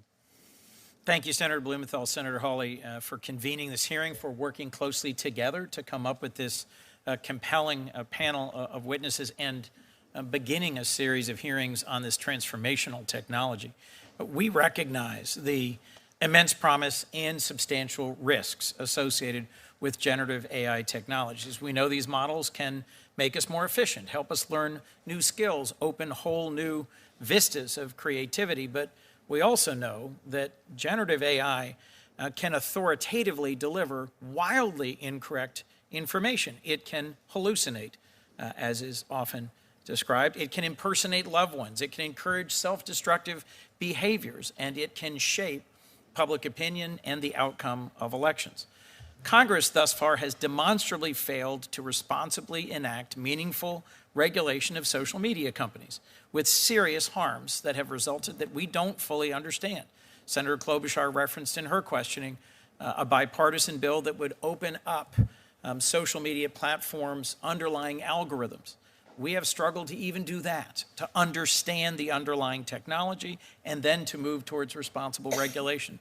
We cannot afford to be as late to responsibly regulating generative AI as we have been to social media, because the consequences, both positive and negative, will exceed those of social media by orders of magnitude. So let me ask a few questions designed to get at both how we assess the risk, what's the role of international regulation, and how does this impact AI? Mr. Altman, I appreciate your testimony about the ways in which OpenAI assesses the safety of your models through a process of iterative deployment. The fundamental question embedded in that process, though, is how you decide whether or not a model is safe enough to deploy and safe enough to have been built and then let go into the wild. I understand one way to prevent generative AI models from providing harmful content is to have humans identify that content and then train the algorithm to avoid it.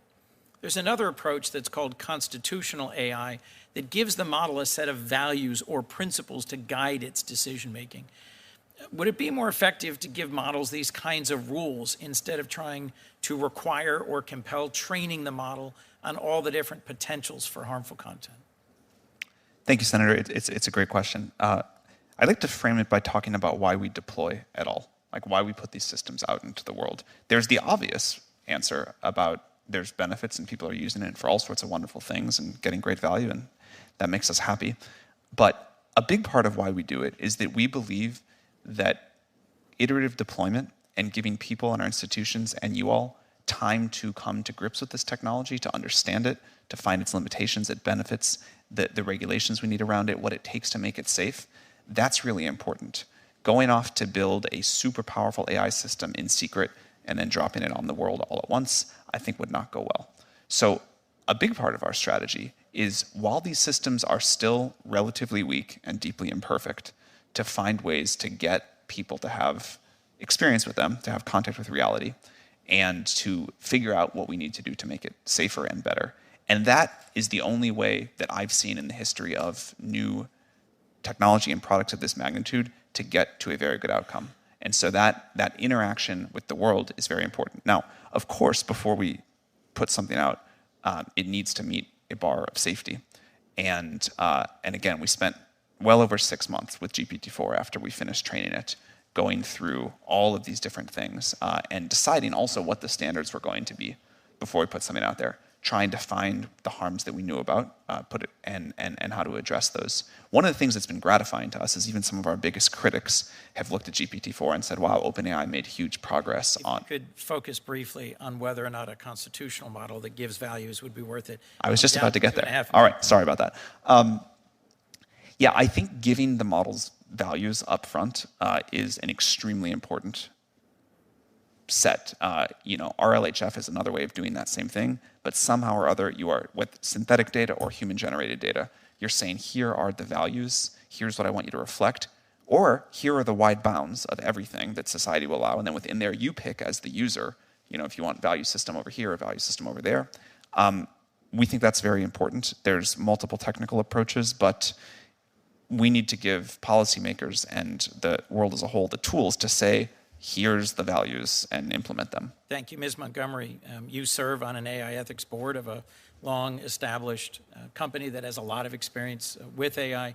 I'm really concerned that generative AI technologies can undermine the faith of democratic values and the institutions that we have. The Chinese are insisting that AI, as being developed in China, reinforce the core values of the Chinese Communist Party and the Chinese system. And I'm concerned about how we promote AI that reinforces and strengthens open markets, open societies, and democracy. In your testimony, you're advocating for AI regulation tailored to the specific way the technology is being used, not the underlying technology itself. And the EU is moving ahead with an AI Act which categorizes AI products based on level of risk. You all, in different ways, have said that you view elections and the shaping of election outcomes and disinformation that can influence elections as one of the highest risk cases, one that's entirely predictable. We have attempted, so far unsuccessfully, to regulate social media after the demonstrably harmful impacts of social media on our last several elections. What advice do you have for us about what kind of approach we should follow and whether or not the EU direction is the right one to pursue? Yeah, the conception of the EU AI Act is very consistent with this concept of precision regulation, where you're regulating the use of the technology in context. So absolutely, that approach makes a ton of sense. It's what I advocated for at the onset. Different rules for different risks. So in the case of elections, absolutely any algorithm being used in that context should be required to have disclosure around the data being used, the performance of the model, anything along those lines is really important. Guardrails need to be in place. And on the point, just come back to the question of whether we need an independent agency. I think we don't want to slow down regulation to address real risks right now, right? So we have existing regulatory authorities in place who have been clear that they have the ability to regulate in their respective domains. A lot of the issues we're talking about today span multiple domains, elections and the like. So, if I could, I'll just assert that those existing regulatory bodies and authorities are under-resourced and lack many of the statutory and regulatory powers that they need. Correct. We have failed to deliver on data privacy, even though industry has been asking us to regulate data privacy. If I might, Mr. Marcus, I'm interested also what international bodies are best positioned to convene multilateral discussions to promote responsible standards. We've talked about a model being CERN and nuclear energy. I'm concerned about proliferation and non-proliferation. We've also talked, I would suggest that the IPCC, a UN body, helped at least provide a scientific baseline of what's happening in climate change so that even though we may disagree about strategies, globally we've come to a common understanding of what's happening and what should be the direction of intervention. I'd be interested, Mr. Marcus, if you could just give us your thoughts on who's the right body internationally to convene a conversation and one that could also reflect our values? I'm still feeling my way on that issue. I think global politics is not my specialty. I'm an AI researcher, but I have moved towards policy in recent months, really, because of my great concern about all of these risks. I think certainly the UN, UNESCO, and has its guidelines, should be involved and at the table, and maybe things work under them and maybe they don't, but they should have a strong voice and help to develop this. The OECD has also been thinking greatly about this. A number of organizations have internationally. I don't feel like I personally am qualified to say exactly what the right model is there. Well, thank you. I think we need to pursue this both at the national level and the international level. I'm the chair of the IP subcommittee of the Judiciary Committee. In June and July, we will be having hearings on the impact of AI on patents and copyrights. You can already tell from the questions of others, there will be a lot of interest. I look forward to following up with you about that topic. I know, Mr. Chairman, I look forward to helping as much as possible. Thank you very much. Thanks, Senator Coons. Senator Kennedy. Thank you all for being here. Permit me to share with you 3 hypotheses that I would like you to assume for the moment to be true. Hypothesis number 1, many members of Congress do not understand artificial intelligence. Hypothesis number 2, that absence of understanding may not prevent Congress from plunging in with enthusiasm and trying to regulate this technology in a way that could hurt this technology. Hypothesis number 3 that I would like you to assume. There is likely a berserk wing of the artificial intelligence community that intentionally or unintentionally could use artificial intelligence to kill all of us and hurt us the entire time that we are dying. Assume all of those to be true. Please tell me in plain English 2 or 3 reforms, regulations, if any, that you would implement if you were queen or king for a day. Ms. Montgomery. I think it comes back again to transparency and explainability in AI. We absolutely need to know and have companies attest. What do you mean by transparency? So disclosure of the data that's used to train AI, disclosure of the model and how it performs, and making sure that there's continuous governance over these models, that we are the leading edge in terms of that regulation. Whom? Technology governance, organizational governance, rules and clarification that are needed that this Which rules? Congress. I mean, this is your chance, folks, to tell us how to get this right. Please use it. Right. I mean, I think, again, the rules should be focused on the use of AI in certain contexts. So if you look at, for example, Such as? So if you look at the EU AI Act, it has certain uses of AI that it says are just simply too dangerous and will be outlawed in the Okay, so we ought to first pass a law that says you can use AI for these uses but not others. Is that what you're saying? We need to define the highest risk uses Is of AI. there anything else? And then, of course, requiring things like impact assessments and transparency, requiring companies to show their work, protecting data that's used to train AI in the first place as well. All right. Professor Marcus, if you could be specific, this is your shot, man. Talk in plain English and tell me what, if any, rules we ought to implement. And No. please don't just use concepts. I'm looking for specificity. Number 1, a safety review like we use with the FDA prior to widespread deployment. If you're going to introduce something to 100 million people, somebody has to have their eyeballs on it. There you go. Okay, that's a good one. Number- Not sure I agree with it, but that's a good one. What else? You didn't ask for 3 that you would agree with. Number 2, a nimble monitoring agency to follow what's going on, not just pre-review, but also post as things are out there in the world, with authority to call things back, which we've discussed today. And number 3 would be funding geared towards things like AI constitution, AI that can reason about what it's doing. I would not leave things entirely to current technology, which I think is poor at behaving in ethical fashion and behaving in honest fashion. And so I would have funding to try to basically focus on AI safety research. That term has a lot of complications in my field. There's both safety, let's say, short-term and long-term, and I think we need to look at both.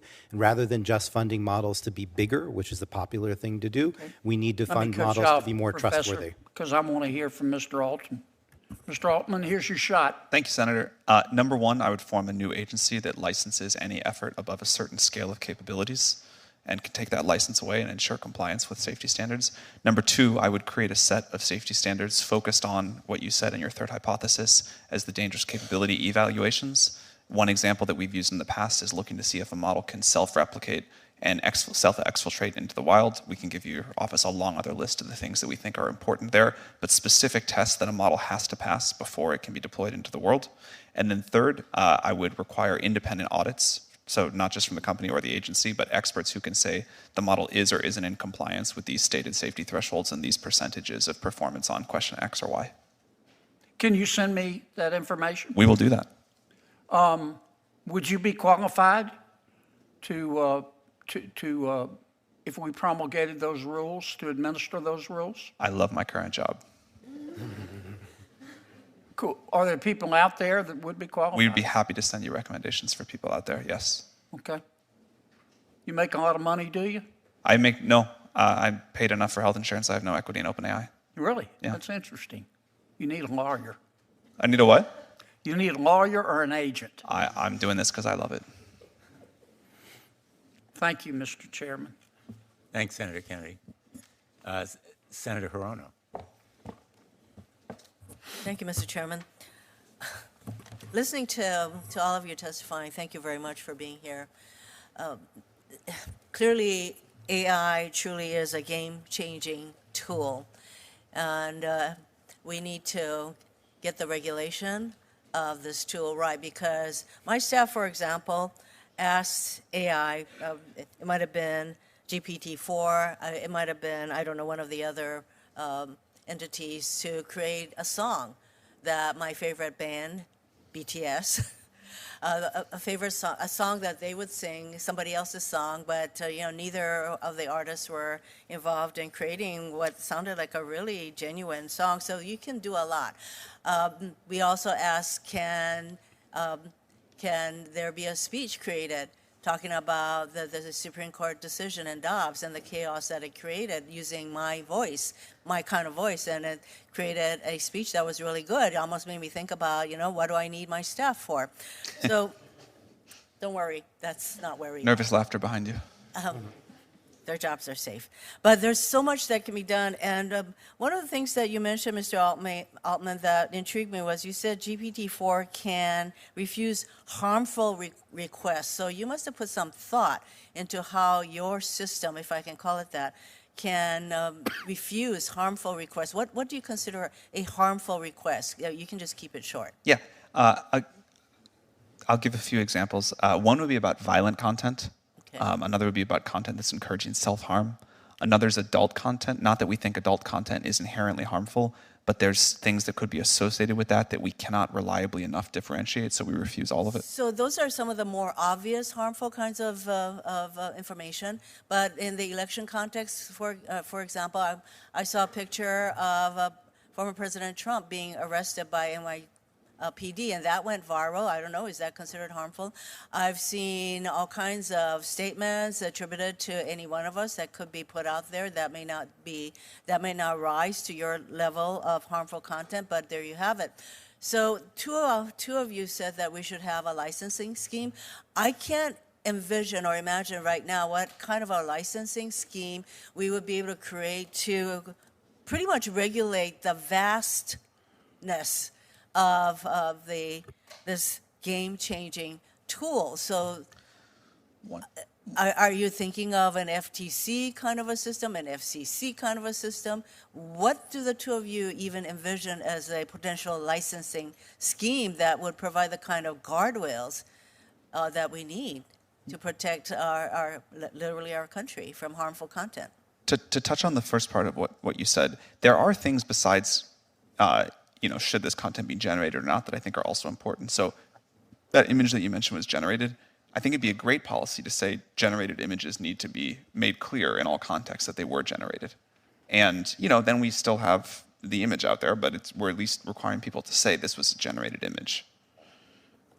Okay, well, you don't need an entire licensing scheme in order to make that a reality. Where I think the licensing scheme comes in is not for what these models are capable of today, because as you pointed out, you don't need a new licensing agency to do that. But as we head, and this may take a long time, I'm not sure, as we head towards artificial general intelligence, and the impact that will have, and the power of that technology, I think we need to treat that as seriously as we treat other very powerful technologies, and that's where I personally think we need such a scheme. I agree, and that is why by the time we're talking about AGI, we're talking about major harms that can occur through the use of AGI. So, Professor Marcus, what kind of a regulatory scheme would you envision? And we can't just come up with something, that is going to be take care of the issues that will arise in the future, especially with AGI. So, what kind of a scheme would you contemplate? Well, first, if I can rewind just a moment, I think you really put your finger on the central scientific issue in terms of the challenges in building artificial intelligence. We don't know how to build a system that understands harm in the full breadth of its meaning. So what we do right now is we gather examples and we say, is this like the examples that we have labeled before?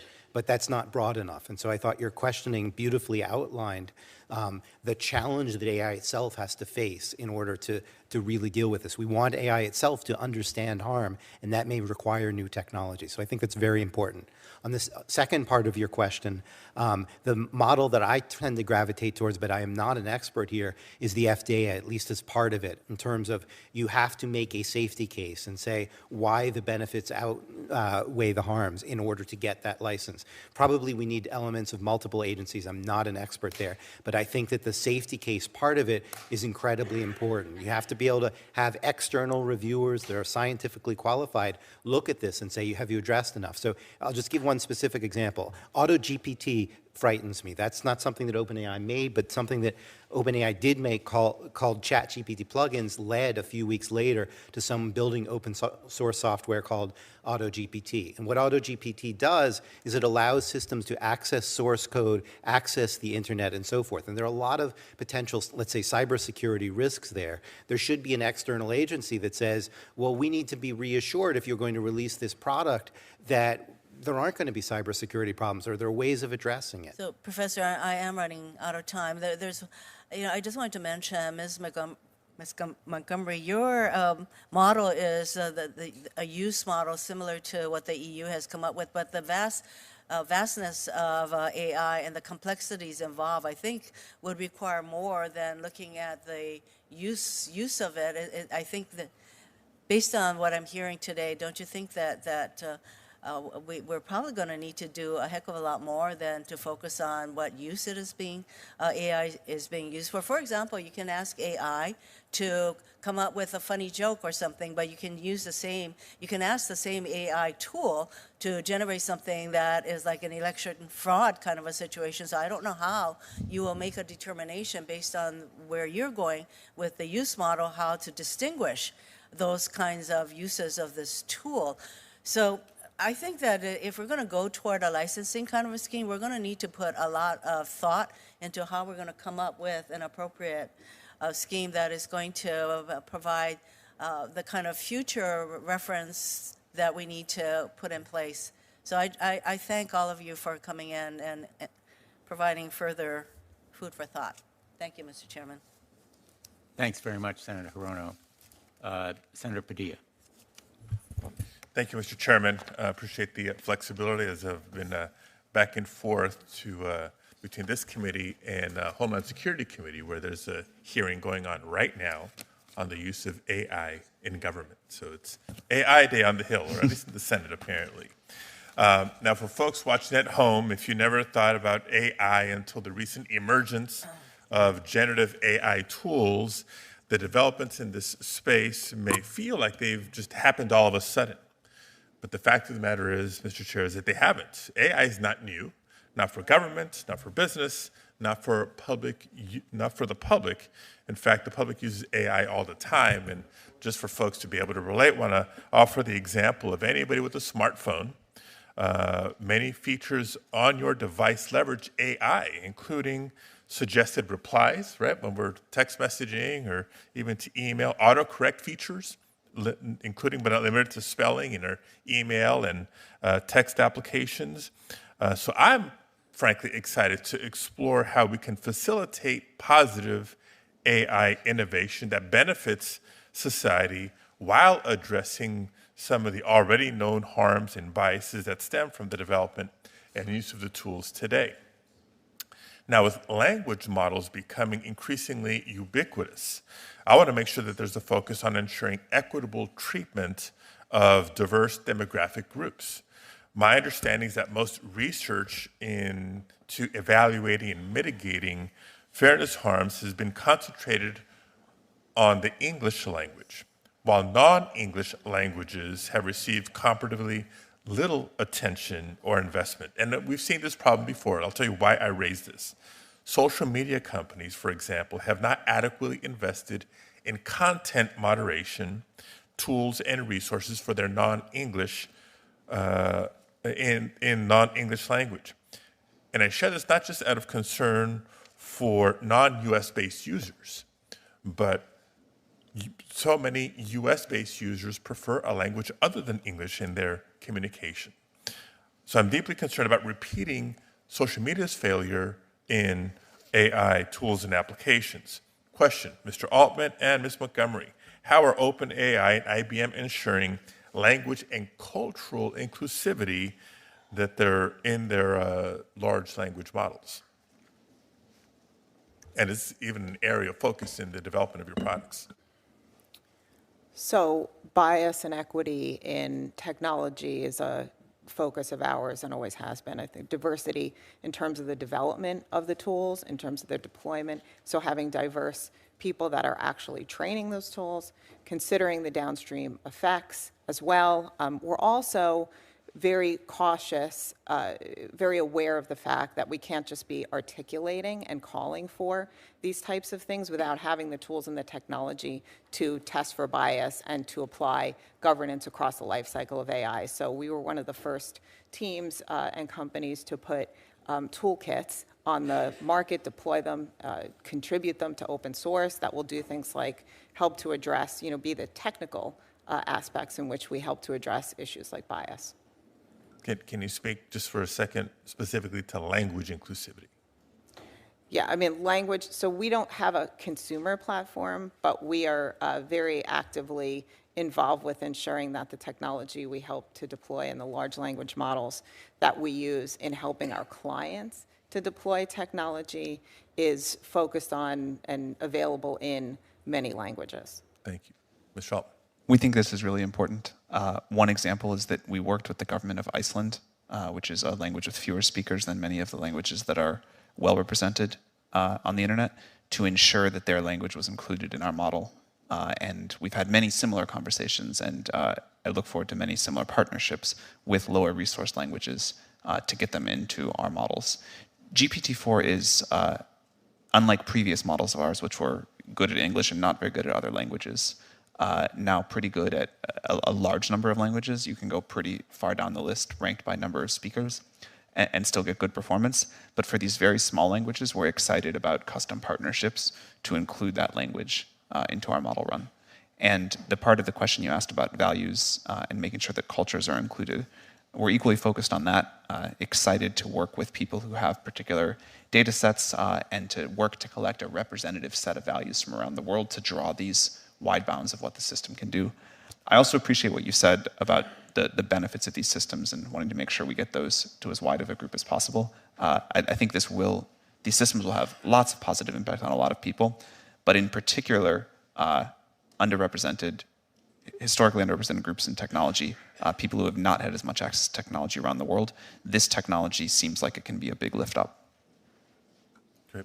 And I know my question was specific to language inclusivity, but glad there's agreement on the broader commitment to diversity and inclusion. And I'll just give a couple more reasons why I think it's so critical. You know, the largest actors in this space can afford the massive amount of data, the computing power, and they have the financial resources necessary to develop complex AI systems. But in this space, we haven't seen, from a workforce standpoint, the racial and gender diversity reflective of the United States of America. And we risk, if we're not thoughtful about it, contributing to the development of tools and approaches that only exacerbate the bias and inequities that exist in our society. So a lot of follow-up work to do there. In my time remaining, I do want to ask one more question. This committee and the public are right to pay attention to the emergence of generative AI. Now, this technology has a different opportunity and risk profile than other AI tools, and these applications have felt very tangible for the public due to the nature of the user interface and the outputs that they produce. But I don't think we should lose sight of the broader AI ecosystem as we consider AI's broader impact on society, as well as the design of appropriate safeguards. So, Ms. Montgomery, in your testimony, as you noted, AI is not new. Can you highlight some of the different applications that the public and policymakers should also keep in mind as we consider possible regulations? Yeah, I mean, I think the generative AI systems that are available today are creating new issues that need to be studied. New issues around the potential to generate content that could be extremely misleading, deceptive, and the like. So those issues absolutely need to be studied.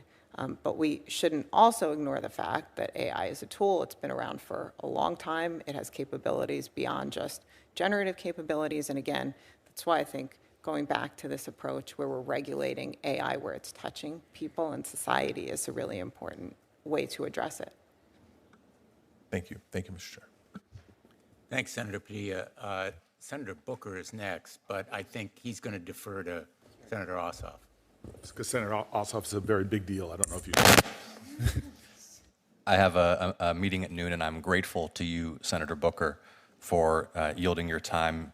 You are, as always, brilliant and handsome. And thank you to the panelists for joining us. Thank you to the subcommittee leadership for opening us up to all committee members. If we're going to contemplate a regulatory framework, we're going to have to define what it is that we're regulating. So, Mr. Altman, any such law will have to include a section that defines the scope of regulated activities, technologies, tools, products. Just take a stab at it. Yeah, thanks for asking, Senator Ossoff. I think it's super important. I think there are very different levels here, and I think it's important that any new approach, any new law does not stop the innovation from happening with smaller companies, open source models, researchers that are doing work at a smaller scale. That's a wonderful part of this ecosystem and of America, and we don't want to slow that down. There still may need to be some rules there, but I think we could draw a line at systems that need to be licensed in a very intense way. The easiest way to do it, I'm not sure if it's the best, but the easiest would be to talk about the amount of compute that goes into such a model. So we could define a threshold of compute, and it'll have to change. It could go up or down. It could down as we discover more efficient algorithms that says above this amount of compute, you are in this regime. What I would prefer, it's harder to do, but I think more accurate, is to define some capability thresholds and say a model that can do things X, Y, and Z, up to you all to decide, that's now in this licensing regime, but models that are less capable, we don't want to stop our open source community, we don't want to stop individual researchers, we don't want to stop new startups, can proceed, with a different framework. Thank you. As concisely as you can, please state which capabilities you'd propose we consider for the purposes of this definition. I would love, rather than to do that off the cuff, to follow up with your office with like a well, perhaps opine things. Opine, understanding that you're just responding and you're not making law. All right. In the spirit of just opining, I think a model that can persuade, manipulate, influence a person's behavior or a person's beliefs, that would be a good threshold. I think a model that could help create novel biological agents would be a great threshold. Things like that. I want to talk about the predictive capabilities of the technology, and we're going to have to think about a lot of very complicated constitutional questions that arise from it. With massive data sets, the integrity and accuracy with which such technology can predict future human behavior is potentially pretty significant at the individual level, correct? I think we don't know the answer to that for sure, but let's say it can at least have some impact there. Okay, so we may be confronted by situations where, for example, a law enforcement agency deploying such technology seeks some kind of judicial consent to execute a search or to take some other police action on the basis of a modeled prediction about some individual's behavior. But that's very different from the kind of evidentiary predicate that normally police would take to a judge in order to get a warrant. Talk me through how you're thinking about that issue. Yeah, I think it's very important that we continue to understand that these are tools that humans use to make human judgments and that we don't take away human judgment. I don't think that people should be prosecuted based off of the output of an AI system, for example. We have no national privacy law. Europe has rolled one out to mixed reviews. Do you think we need one? I think it'd be good. And what would be the qualities or purposes of such a law that you think would make the most sense based on your experience? Again, this is very far out of my area of expertise. I think there's many, many people that are privacy experts that could weigh in on what a law needs. I'd still like you to weigh in. I mean, I think a minimum is that users should be able to sort of opt out from having their data used by companies like ours or the social media companies. It should be easy to delete your data. I think but the thing that I think is important from my perspective running an AI company is that if you don't want your data used for training these systems, you have the right to do that. So let's think about how that would be practically implemented. I mean, as I understand it, your tool and certainly similar tools, one of the inputs will be scraping, for lack of a better word, data off of the open web, right, as a low-cost way of gathering information. And there's a vast amount of information out there about all of us. How would such a restriction on the access or use or analysis of such data be practically implemented? So I was speaking about something a little bit different, which is the data that someone generates, the questions they ask our system, things that they input there, training on that. Data that's on the public web that's accessible, even if we don't train on that, the models can certainly link out to it. So that was not what I was referring to. I think that there's ways to have your data, or there should be more ways to have your data taken down from the public web, but certainly models with web browsing capabilities will be able to search the web and link out to it. When you think about implementing a safety or a regulatory regime to constrain such software and to mitigate some risk, is your view that the federal government would make laws such that certain capabilities or functionalities themselves are forbidden in potential? In other words, one cannot deploy or execute code capable of X? Yes. Or is it the act itself X only when actually executed? Well, I think both. I'm a believer in defense in depth. I think that there should be limits on what a deployed model is capable of and then what it actually does too. How are you thinking about how kids use your product? You have to be 18 or up or have your parents' permission at 13 and up to use a product, but we understand that people get around those safeguards all the time, and so what we try to do is just design a safe product. And there are decisions that we make that we would allow if we knew only adults were using it, that we just don't allow in the product because we know children will use it some way or other too. In particular, given how much these systems are being used in education, we want to be aware that that's happening. I think and Senator Blumenthal has done extensive work investigating this. What we've seen repeatedly is that companies whose revenues depend upon volume of use, screen time, intensity of use, design these systems in order to maximize the engagement of all users, including children, with perverse results in many cases. And what I would humbly advise you is that you get way ahead of this issue. the safety for children of your product, or I think you're going to find that Senator Blumenthal, Senator Hawley, others on the subcommittee, and I will look very harshly on the deployment of technology that harms children. We couldn't agree more. I think we're out of time, but I'm happy to talk about that if I can respond. Go ahead. Well, it's up to the chairman. Okay. First of all, I think we try to design systems that do not maximize for engagement. In fact, we're so short on GPUs, the less people use our products, the better. But we're not an advertising-based model. We're not trying to get people to use it more and more. And I think that's a different shape than ad-supported social media. Second, these systems do have the capability to influence in obvious and in very nuanced ways. And I think that's particularly important for the safety of children, but that will impact all of us. One of the things that we'll do ourselves, regulation or not, but I think a regulatory approach would be good for also, is requirements about how the values of these systems are set and how these systems respond to questions that can cause influence. So we'd love to partner with you. Couldn't agree more on the importance. Thank you. Mr. Chairman, for the record, I just want to say that the senator from Georgia is also very handsome and brilliant, too.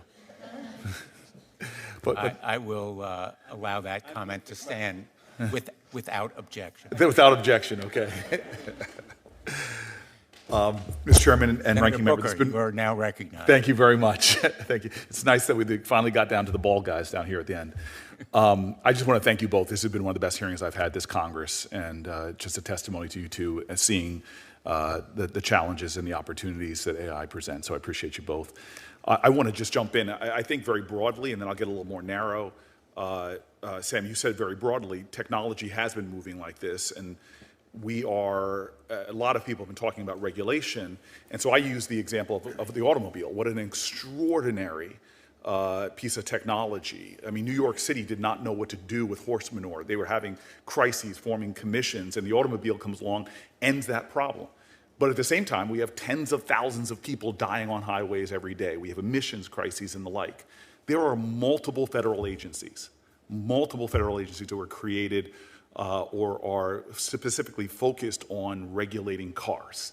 And so this idea that this equally transforming technology is coming, and for Congress to do nothing, which is not what anybody here is calling for, little or nothing is obviously unacceptable.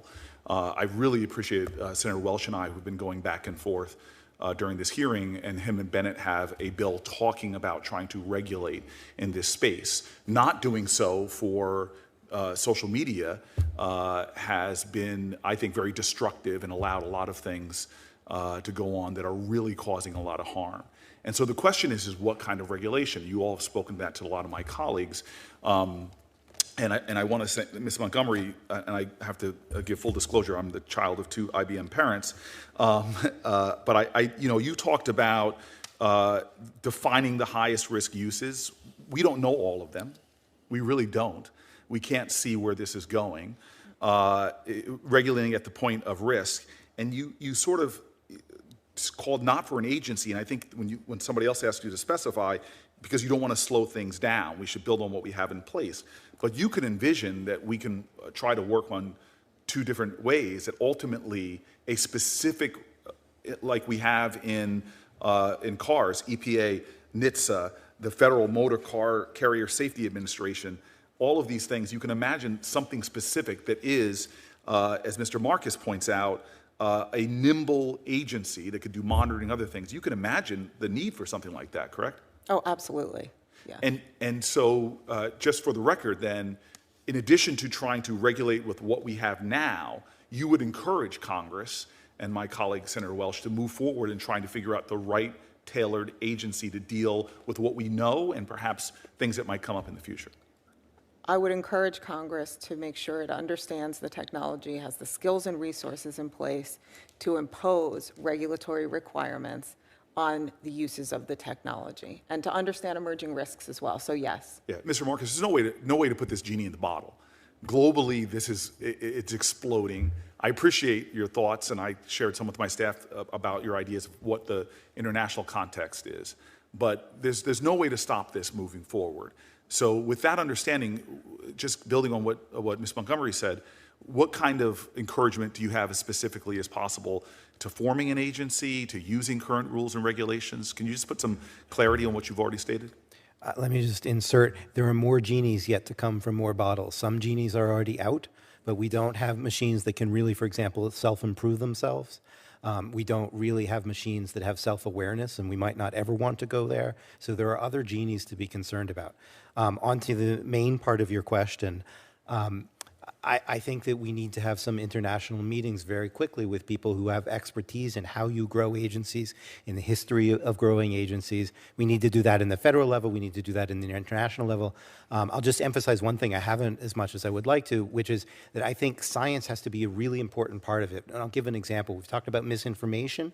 We don't really have the tools right now to detect and label misinformation with nutrition labels that we would like to. We have to build new technologies for that. We don't really have tools yet to detect a wide uptick in cybercrime, probably. We probably need new tools there. We need science to probably help us to figure out what we need to build and also what it is that we need to have transparency around and so forth. Understood. Sam, just going to you for the little bit of time I have left. Real quick, first of all, you're a bit of a unicorn when I sat down with you first.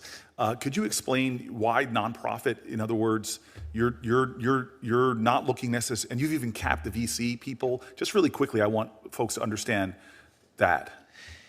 We started as a nonprofit, really focused on how this technology was going to be built. At the time, it was very outside the Overton window that something like AGI was even possible. That's shifted a lot.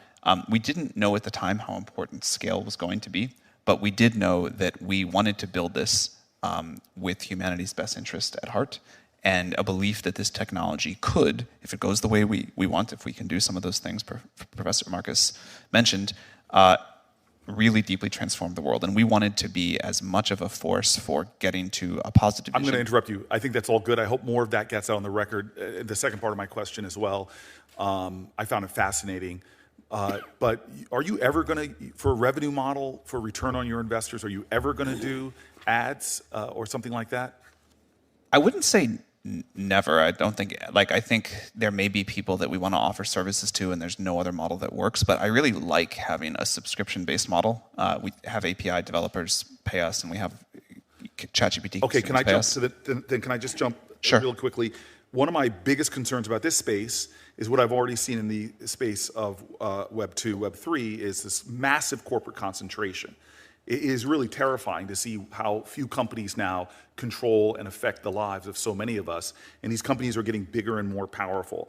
And I see, OpenAI backed by Microsoft, Anthropic is backed by Google. Google has its own in-house product, Bar. So I'm really worried about that. And I'm wondering if Sam, you can give me a quick acknowledgement. Are you worried about the corporate concentration in this space and what effect it might have and the associated risks, perhaps, with market concentration in AI? And then, Mr. Marcus, can you answer that as well? I think there will be many people that develop models. What's happening now in the open source community is amazing, but there will be a relatively small number of providers that can make models at the true leading edge. Is there danger in that? I think there is benefits and danger to that. As we were talking about all of the dangers with AI, the fewer of us that you really have to keep a careful eye on the absolute bleeding edge of capabilities, there's benefits there. But I think there needs to be enough, and there will, because there's so much value, that consumers have choice, that we have different ideas. Mr. Marcus, real quick. There's a real risk of a kind of technocracy combined with oligarchy, where a small number of companies influence people's beliefs through the nature of these systems. Again, I put something in the record about the Wall Street Journal about how these systems can subtly shape our beliefs, and that has enormous influence on how we live our lives. And having a small number of players do that with data that we don't even know about, that scares me. Sam, I'm sorry. One more thing I wanted to add. One thing that I think is very important is that what these systems get aligned to, whose values, what those bounds are, that is somehow set by society as a whole, by governments as a whole. And so creating that data set, our alignment data set, it could be an AI constitution, whatever it is, that has got to come very broadly from society. Thank you very much, Mr. Chairman. My time has expired, and I guess the best for last. Thank you, Senator Booker. Senator Wells. First of all, I want to thank you, Senator Blumenthal, and you, Senator Hawley. This has been a tremendous hearing. Senators are noted for their short attention spans, but I've sat through this entire hearing and enjoyed every minute of it. You have one of our longer attention spans in the United States Senate, to your great credit. Well, we've had good witnesses, and it's an incredibly important issue. And here's just, all the questions I have been asked, really, but here's a kind of a takeaway, and what I think is the major question that we're going to have to answer as a Congress. And number one, you're here because AI is this extraordinary new technology that everyone says can be transformative as much as the printing press. Number two, it's really unknown what's going to happen, but there's a big fear you've expressed, all of you, about what bad actors can do and will do if there's no rules of the road. Number three, as a member who served in the House and now in the Senate, I've come to the conclusion that it's impossible for Congress to keep up with the speed of technology.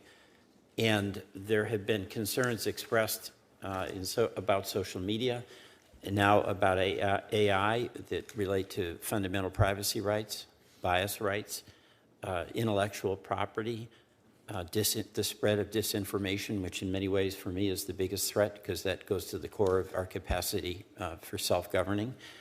There's the economic transformation, which can be profound. There's safety concerns. And I've come to the conclusion that we absolutely have to have an agency.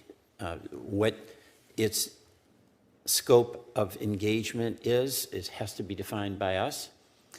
But I believe that unless we have an agency that is going to address these questions from social media and AI, we really don't have much of a defense against the bad stuff. And the bad stuff will come. So last year, I introduced in the House side, and Senator Bennett did in the Senate side, it was the end of the year, a Digital Commission Act, and we're going to be reintroducing that this year. And the two things that I want to ask, one, you've somewhat answered, because I think two of the three of you have said you think we do need an independent commission. You know, and Congress established an independent commission when railroads were running rampant over the interest of farmers, when Wall Street had no rules of the road, and we had the SEC. And I think we're at that point now. But what the commission does would have to be defined and circumscribed.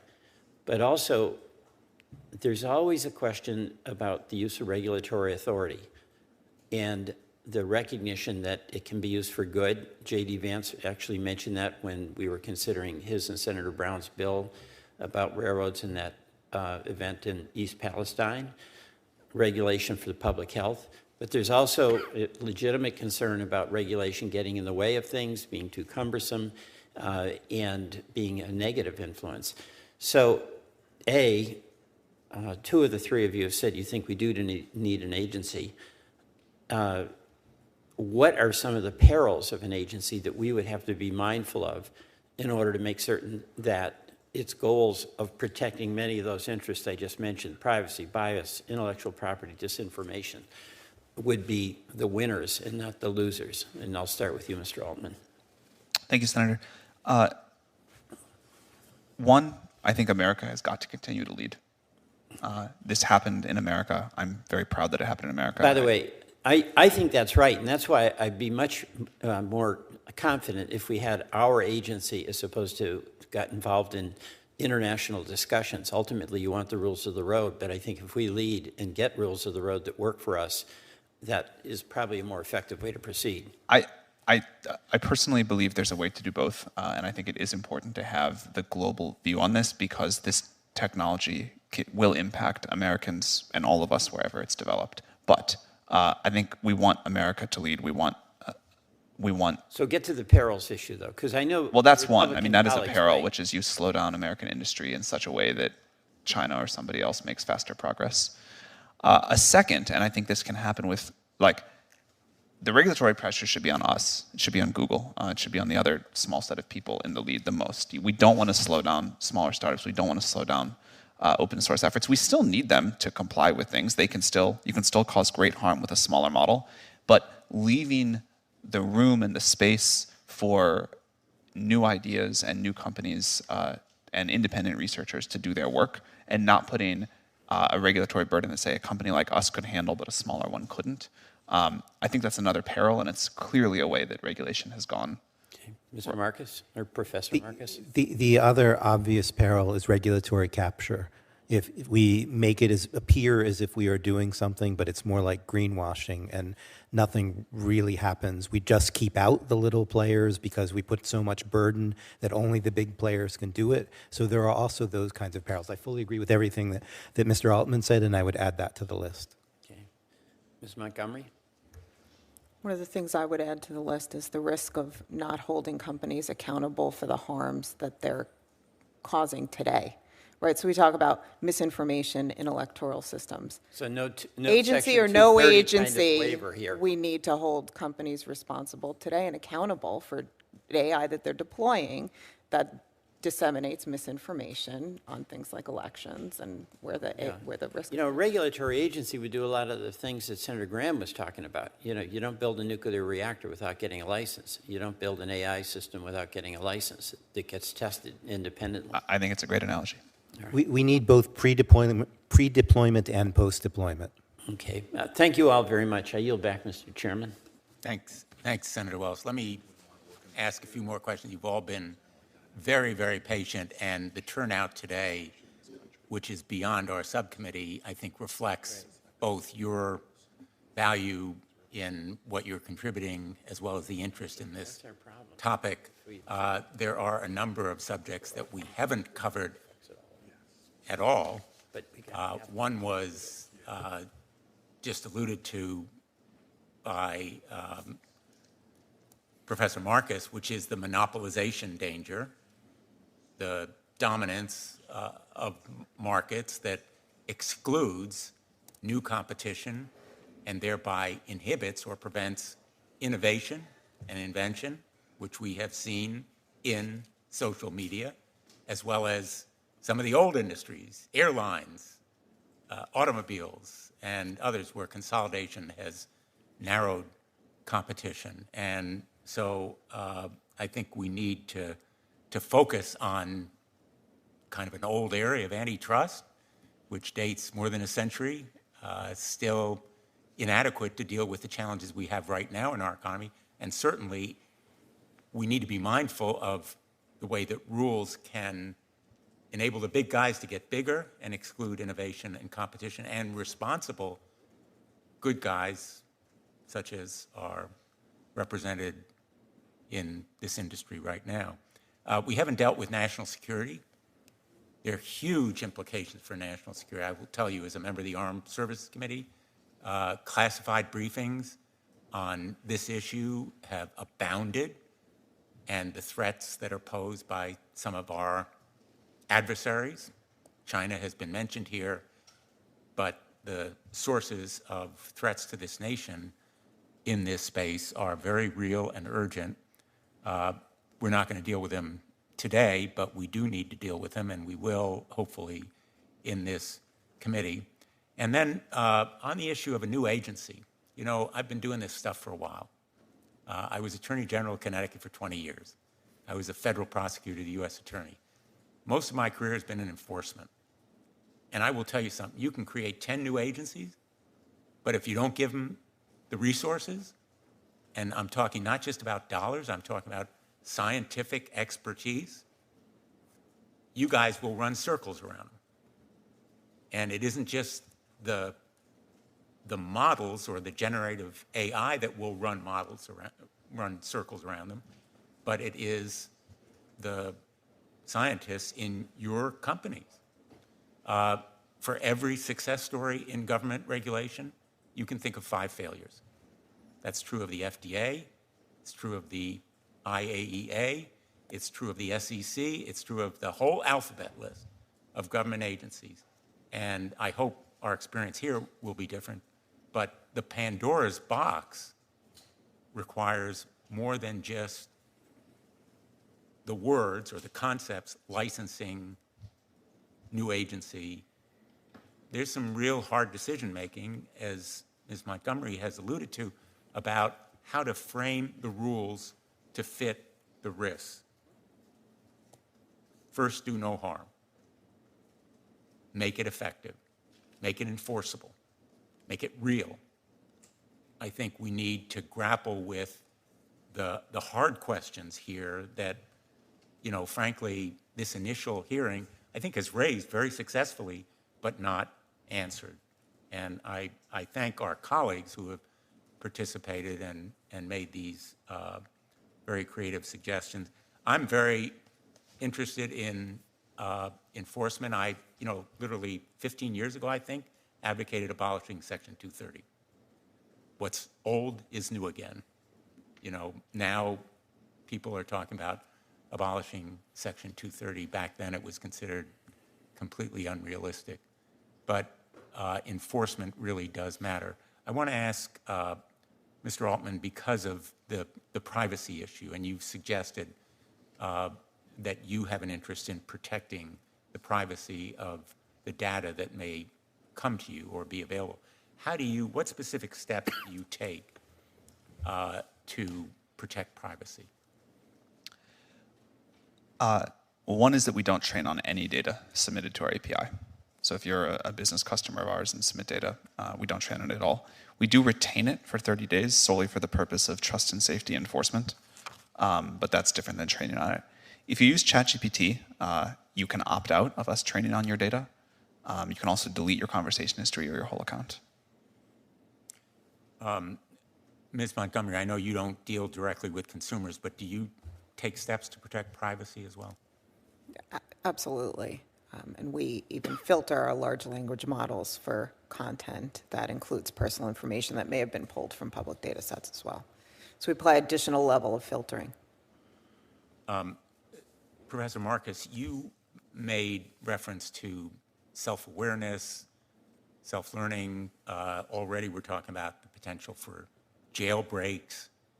How soon do you think that new kind of generative AI will be usable, will be practical?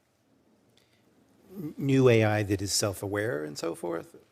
Yes. I mean, I have no idea on that one. I think we don't really understand what self-awareness is, and so it's hard to put a date on it. In terms of self-improvement, there's some modest self-improvement in current systems, but one could imagine a lot more, and that could happen in 2 years, it could happen in 20 years.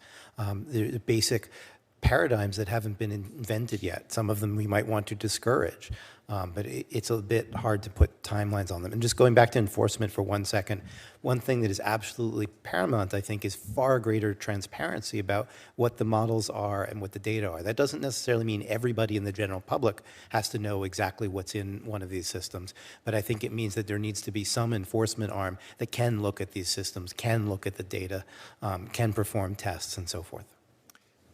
Let me ask you, all of you, I think there has been a reference to elections and banning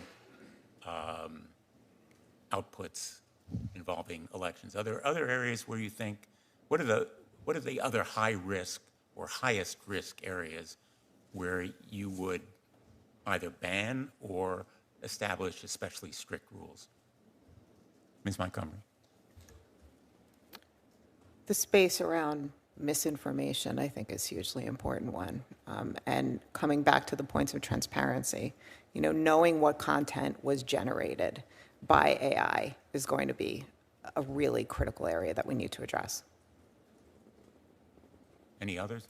I think medical misinformation is something to really worry about. We have systems that hallucinate things. They're going to hallucinate medical advice. Some of the advice they'll give is good, some of it's bad. We need really tight regulation around that. Same with psychiatric advice, people using these things as kind of ersatz therapists.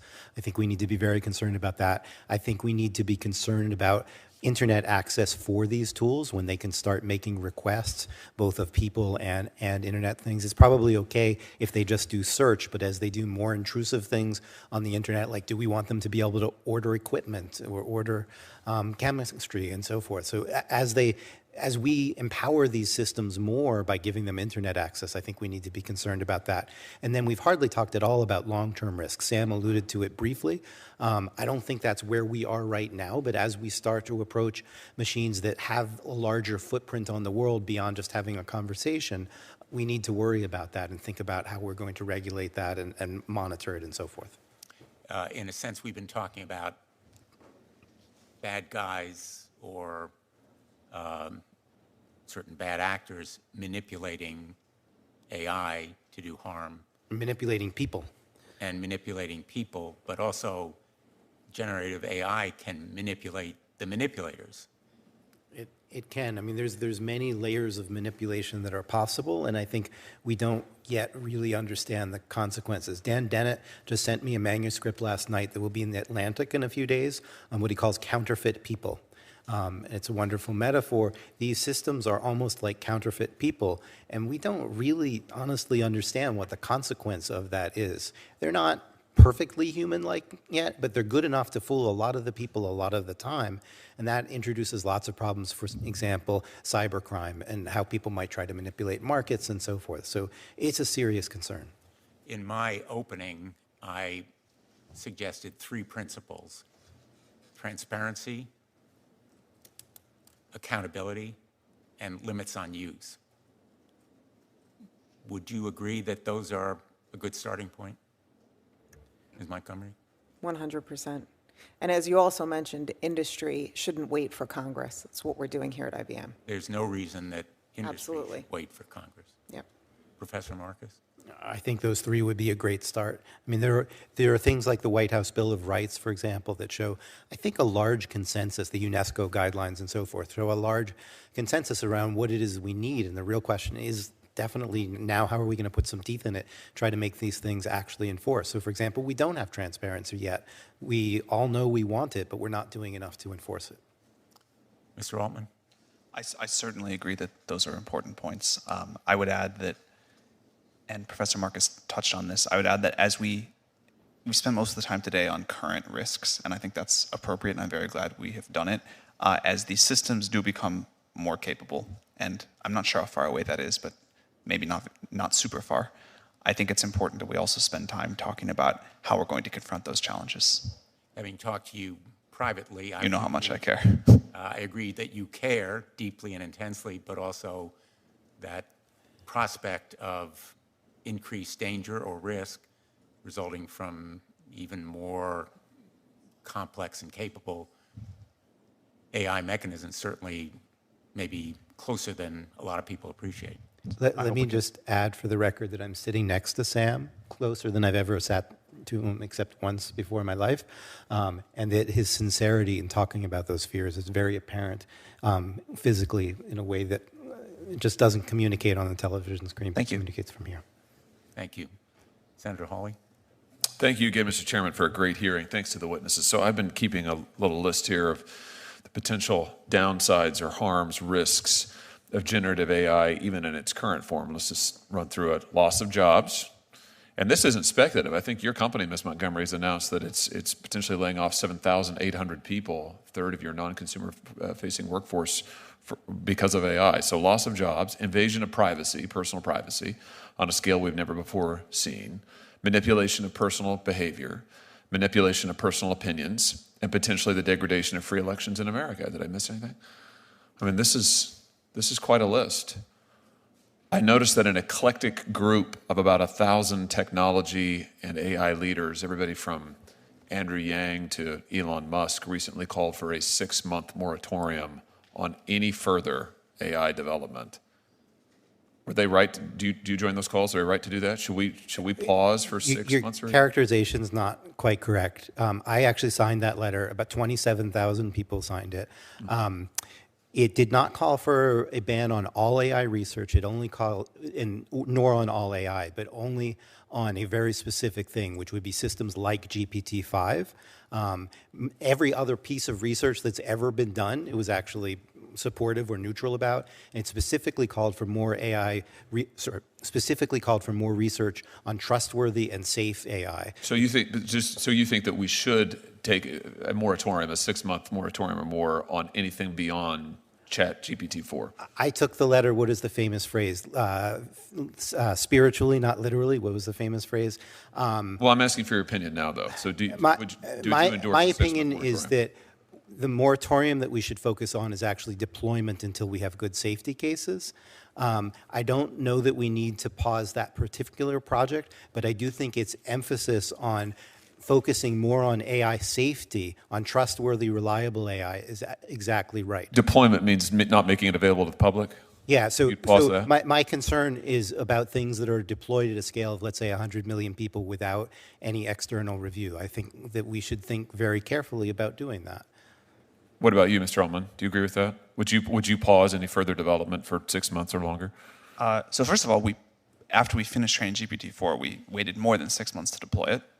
We are not currently training what will be GPT-5. We don't have plans to do it in the next 6 months. But I think the frame of the letter is wrong. What matters is audits, red teaming, safety standards that a model needs to pass before training. If we pause for 6 months, then I'm not really sure what we do then. Do we pause for another 6? Do we kind of come up with some rules then? The standards that we have developed and that we've used for GPT-4 deployment, we want to build on those, but we think that's the right direction, not a calendar clock pause. There may be times, I expect there will be times, when we find something that we don't understand and we really do need to take a pause, but we don't see that yet. Never mind all the benefits. You don't see what yet? You're comfortable with all of the potential ramifications from the current existing technology? I'm sorry, we don't see reasons to not train a new one. For deploying, as I mentioned, I think there's all sorts of risky behavior and there's limits we put. We have to pull things back sometimes, add new ones. I meant we don't see something that would stop us from training the next model, where we'd be so worried that we'd create something dangerous, even in that process, let alone the deployment. But that may happen. What about you, Ms. Montgomery? I think we need to use the time to prioritize ethics and responsible technology as opposed to pausing development. Well, wouldn't a pause in development help the development of protocols for safety standards and ethics? I'm not sure how practical it is to pause, but we absolutely should be prioritizing safety protocols. Okay, the point about practicality leads me to this. I'm interested in this talk about an agency, and maybe that would work. Although, having seen how agencies work in this government, they usually get captured by the interests that they're supposed to regulate. They usually get controlled by the people who they're supposed to be watching. I mean, that's just been our history for 100 years. Maybe this agency would be different. I have a little different idea. Why don't we just let people sue you? Why don't we just make you liable in court?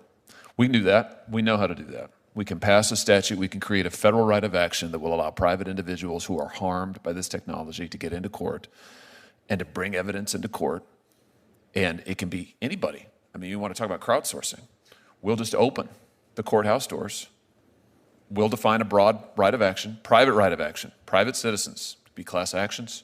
We'll just open it up. We'll allow people to go into court. We'll allow them to present evidence. They say that they were harmed by, they were given medical misinformation. They were given election misinformation, whatever. Why not do that, Mr. Altman? I mean, please forgive my ignorance. Can't people sue us?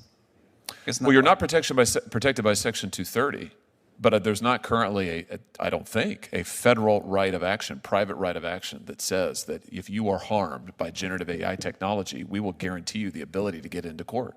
Oh, well, I think there's like a lot of other laws where if technology harms you, there's standards that we could be sued under, unless I'm really misunderstanding how things work. If the question is, are clearer laws about the specifics of this technology and consumer protections a good thing, I would say definitely yes. The laws that we have today were designed long before we had artificial intelligence, and I do not think they give us enough coverage. The plan that you propose, I think, is a hypothetical, would certainly make a lot of lawyers wealthy, but I think it would be too slow to affect a lot of the things that we care about, and there are gaps in the law. For example, we don't really Wait, know. you think it'd be slower than Congress? Yes, I do, in some ways.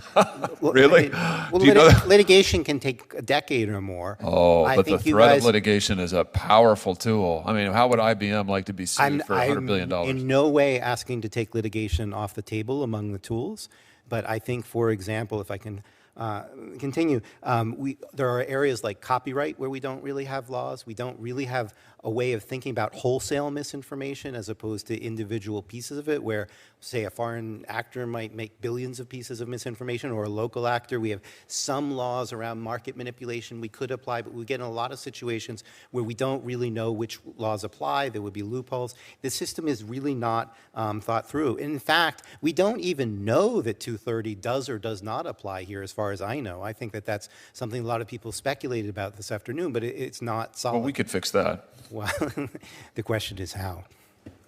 Oh, easy. It would be easy for us to say that Section 230 doesn't apply to generative AI. Ms. Montgomery, I'll give you the last word. Important I'll yield, start. Mr. Chairman. You on the point of- suggested, Ms. Montgomery, a duty of care, which I think fits the idea of a private right of action.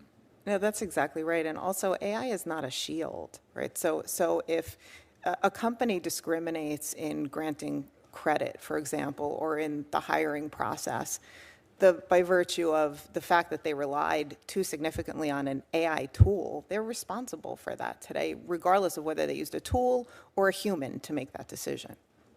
I'm going to turn to Senator Booker for some final questions, but I just want to make a quick point here on the issue of the moratorium. I think we need to be careful. The world won't wait. The rest of the global scientific community isn't going to pause.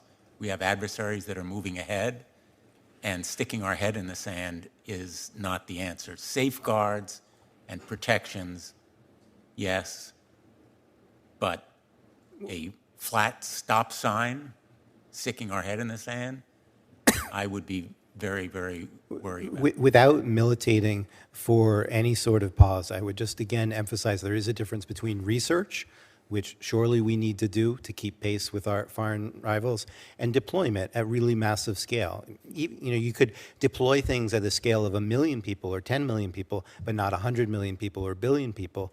And if there are risks, you might find them out sooner and be able to close the barn doors before the horses leave rather than after. Senator Booker. Yeah, there will be no pause. I mean, there's no enforcement body to force a pause. It's just not going to happen. It's nice to call for it for any just reasons or whatsoever, but forgive me for sounding skeptical. Nobody's pausing. This thing is racing. I would agree. I don't think it's a realistic thing in the world. The reason I personally signed the letter was to call attention to how serious the problems were and to emphasize spending more of our efforts on trustworthy and safe AI rather than just making a bigger version of something we already know to be unreliable. Yeah. So I'm a futurist. I love exciting about the future, and I guess there's a famous question, if you couldn't control for your race, your gender, where you would land on the planet Earth, or what time in humanity would you want to be born? Everyone would say right now. It's still the best time to be alive because of technology, innovation, and everything. And I'm excited about what the future holds. But the destructiveness that I've also seen as a person that's seen the transformative technologies of a lot of the technologies of the last 25 years is what really concerns me.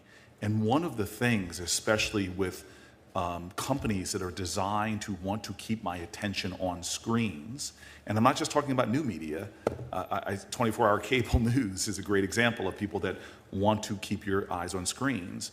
I have a lot of concerns about the corporate intention. And Sam, this is again why I find your story so fascinating to me and your values that I believe in from our conversations so compelling to me. But absent that, I really want to just explore what happens when these companies that are already controlling so much of our lives. A lot has been written about the FANG companies. What happens when they are the ones that are dominating this technology as they did before? So Professor Marcus, does that have any concern, the role that corporate power, corporate concentration has in this realm, that a few companies might control this whole area? I radically changed the shape of my own life in the last few months, and it was because of what happened with Microsoft releasing Sydney, and it didn't go the way I thought it would. In one way it did, which is I anticipated the hallucinations. I wrote an essay, which I have in the appendix, What to Expect When You're Expecting GPT-4, and I said that it would still be a good tool for misinformation, that it would still have trouble with physical reasoning, psychological reasoning, that it would hallucinate. And then along came Sydney, and the initial press reports were quite favorable. And then there was the famous article by Kevin Roose in which it recommended he get a divorce. And I had seen Tay and I had seen Galactica from Meta, and those had been pulled after they had problems. And Sydney clearly had problems. What I would have done, had I run Microsoft, which clearly I do not, would have been to temporarily withdraw it from the market. And they didn't. And that was a wake-up call to me and a reminder that even if you have a company like OpenAI that is a nonprofit, and Sam's values, I think, have come clear today, other people can buy those companies and do what they like with them. And maybe we have a stable set of actors now, but the amount of power that these systems have to shape our views and our lives is really, really significant. And that doesn't even get into the risks that someone might repurpose them deliberately for all kinds of bad purposes. And so in the middle of February, I stopped writing much about technical issues in AI, which is most of what I've written about for the last decade, and said, I need to work on policy. This is frightening. And Sam, I want to give you an opportunity as my sort of last question or so. Don't you have concerns about? I mean, I graduated from Stanford. I know so many of the players in the Valley, from VC folks, angel folks, to a lot of founders of companies that we all know. Do you have some concern about a few players with extraordinary resources and power to influence Washington? I mean, I see us. I'm a big believer in the free market, but the reason why I walk into a bodega and a Twinkie is cheaper than an apple, or a Happy Meal costs less than a bucket of salad, is because of the way the government tips the scales to pick winners and losers. So the free market is not what it should be when you have large corporate power that can even influence the game here. Do you have some concerns about that in this next era of technological innovation? Yeah, I mean, again, that's so much of why we started OpenAI. We have huge concerns about that. I think it's important to democratize the inputs to these systems, the values that we're going to align to. And I think it's also important to give people wide use of these tools. When we started the API strategy, which is a big part of how we make our systems available for anyone to use, there was a huge amount of skepticism over that, and it does come with challenges, that's for sure. But we think putting this in the hands of a lot of people and not in the hands of a few companies is really quite important. And we are seeing the resultant innovation boom from that. But it is absolutely true that the number of companies that can train the true frontier models is going to be small just because of the resources required. And so I think there needs to be incredible scrutiny on us and our competitors. I think there is a rich and exciting industry happening of incredibly good research and new startups that are not just using our models, but creating their own. And I think it's important to make sure that whatever regulatory stuff happens, whatever new agencies may or may not happen, we preserve that fire, because that's critical. I'm a big believer in the democratizing potential of technology, but I've seen the promise of that fail time and time again, where people said, oh, this is going to have a big democratizing force. My team works on a lot of issues about the reinforcing of bias through algorithms, the failure to advertise certain opportunities in certain zip codes. But you seem to be saying, and I heard this with Web3, that this is going to be DeFi, decentralized finance, all these things are going to happen. But this seems to me not even to offer that promise, because the people who are designing these, it takes so much power, energy, resources. Are you saying that my dreams of technology, further democratizing opportunity and more, are possible within a technology that is ultimately, I think, going to be very centralized to a few players who already control so much? So this point that I made about use of the model and building on top of it, this is really a new platform, right? It is definitely important to talk about who's going to create the models. I want to do that. I also think it's really important to decide to whose values we're going to align these models. But in terms of using the models, the people that build on top of the OpenAI API do incredible things. And it's, people frequently comment, like, I can't believe you get this much technology for this little money. And so the companies people are building, putting AI everywhere, using our API, which does let us put safeguards in place, I think that's quite exciting. And I think that is how it is being not how it's going to be, but how it is being democratized right now. There is a whole new Cambrian explosion of new businesses, new products, new services happening by lots of different companies on top of these models. And so I'll say, Chairman, as I close, that most industries resist even reasonable regulation, from seatbelt laws to we've been talking a lot recently about rail safety. The only way we're going to see the democratization of values, I think, and while there are noble companies out there, is if we create rules of the road that enforce certain safety measures like we've seen with other technology. Thank you. Thanks, Senator Booker. And I couldn't agree more that in terms of consumer protection, which I've been doing for a while, participation by the industry is tremendously important, and not just rhetorically, but in real terms, because we have a lot of industries that come before us and say, oh, we're all in favor of rules, but not those rules. Those rules we don't like. And it's every rule, in fact, that they don't like. And I sense that there is a willingness to participate here that is genuine and authentic. I thought about asking ChatGPT to do a new version of "Don't Stop Thinking About Tomorrow," because that's what we need to be doing here. And as Senator Hawley has pointed out, Congress doesn't always move at the pace of technology, and that may be a reason why we need a new agency, but we also need to recognize the rest of the world is going to be moving as well. And you've been enormously helpful in focusing us and illuminating some of these questions, and performed a great service by being here today. So thank you to every one of our witnesses. And I'm going to close the hearing, leave the record open for 1 week. In case anyone wants to submit anything, I encourage any of you who have either manuscripts that are going to be published or observations from your companies to submit them to us. And we look forward to our next hearing. This one is closed.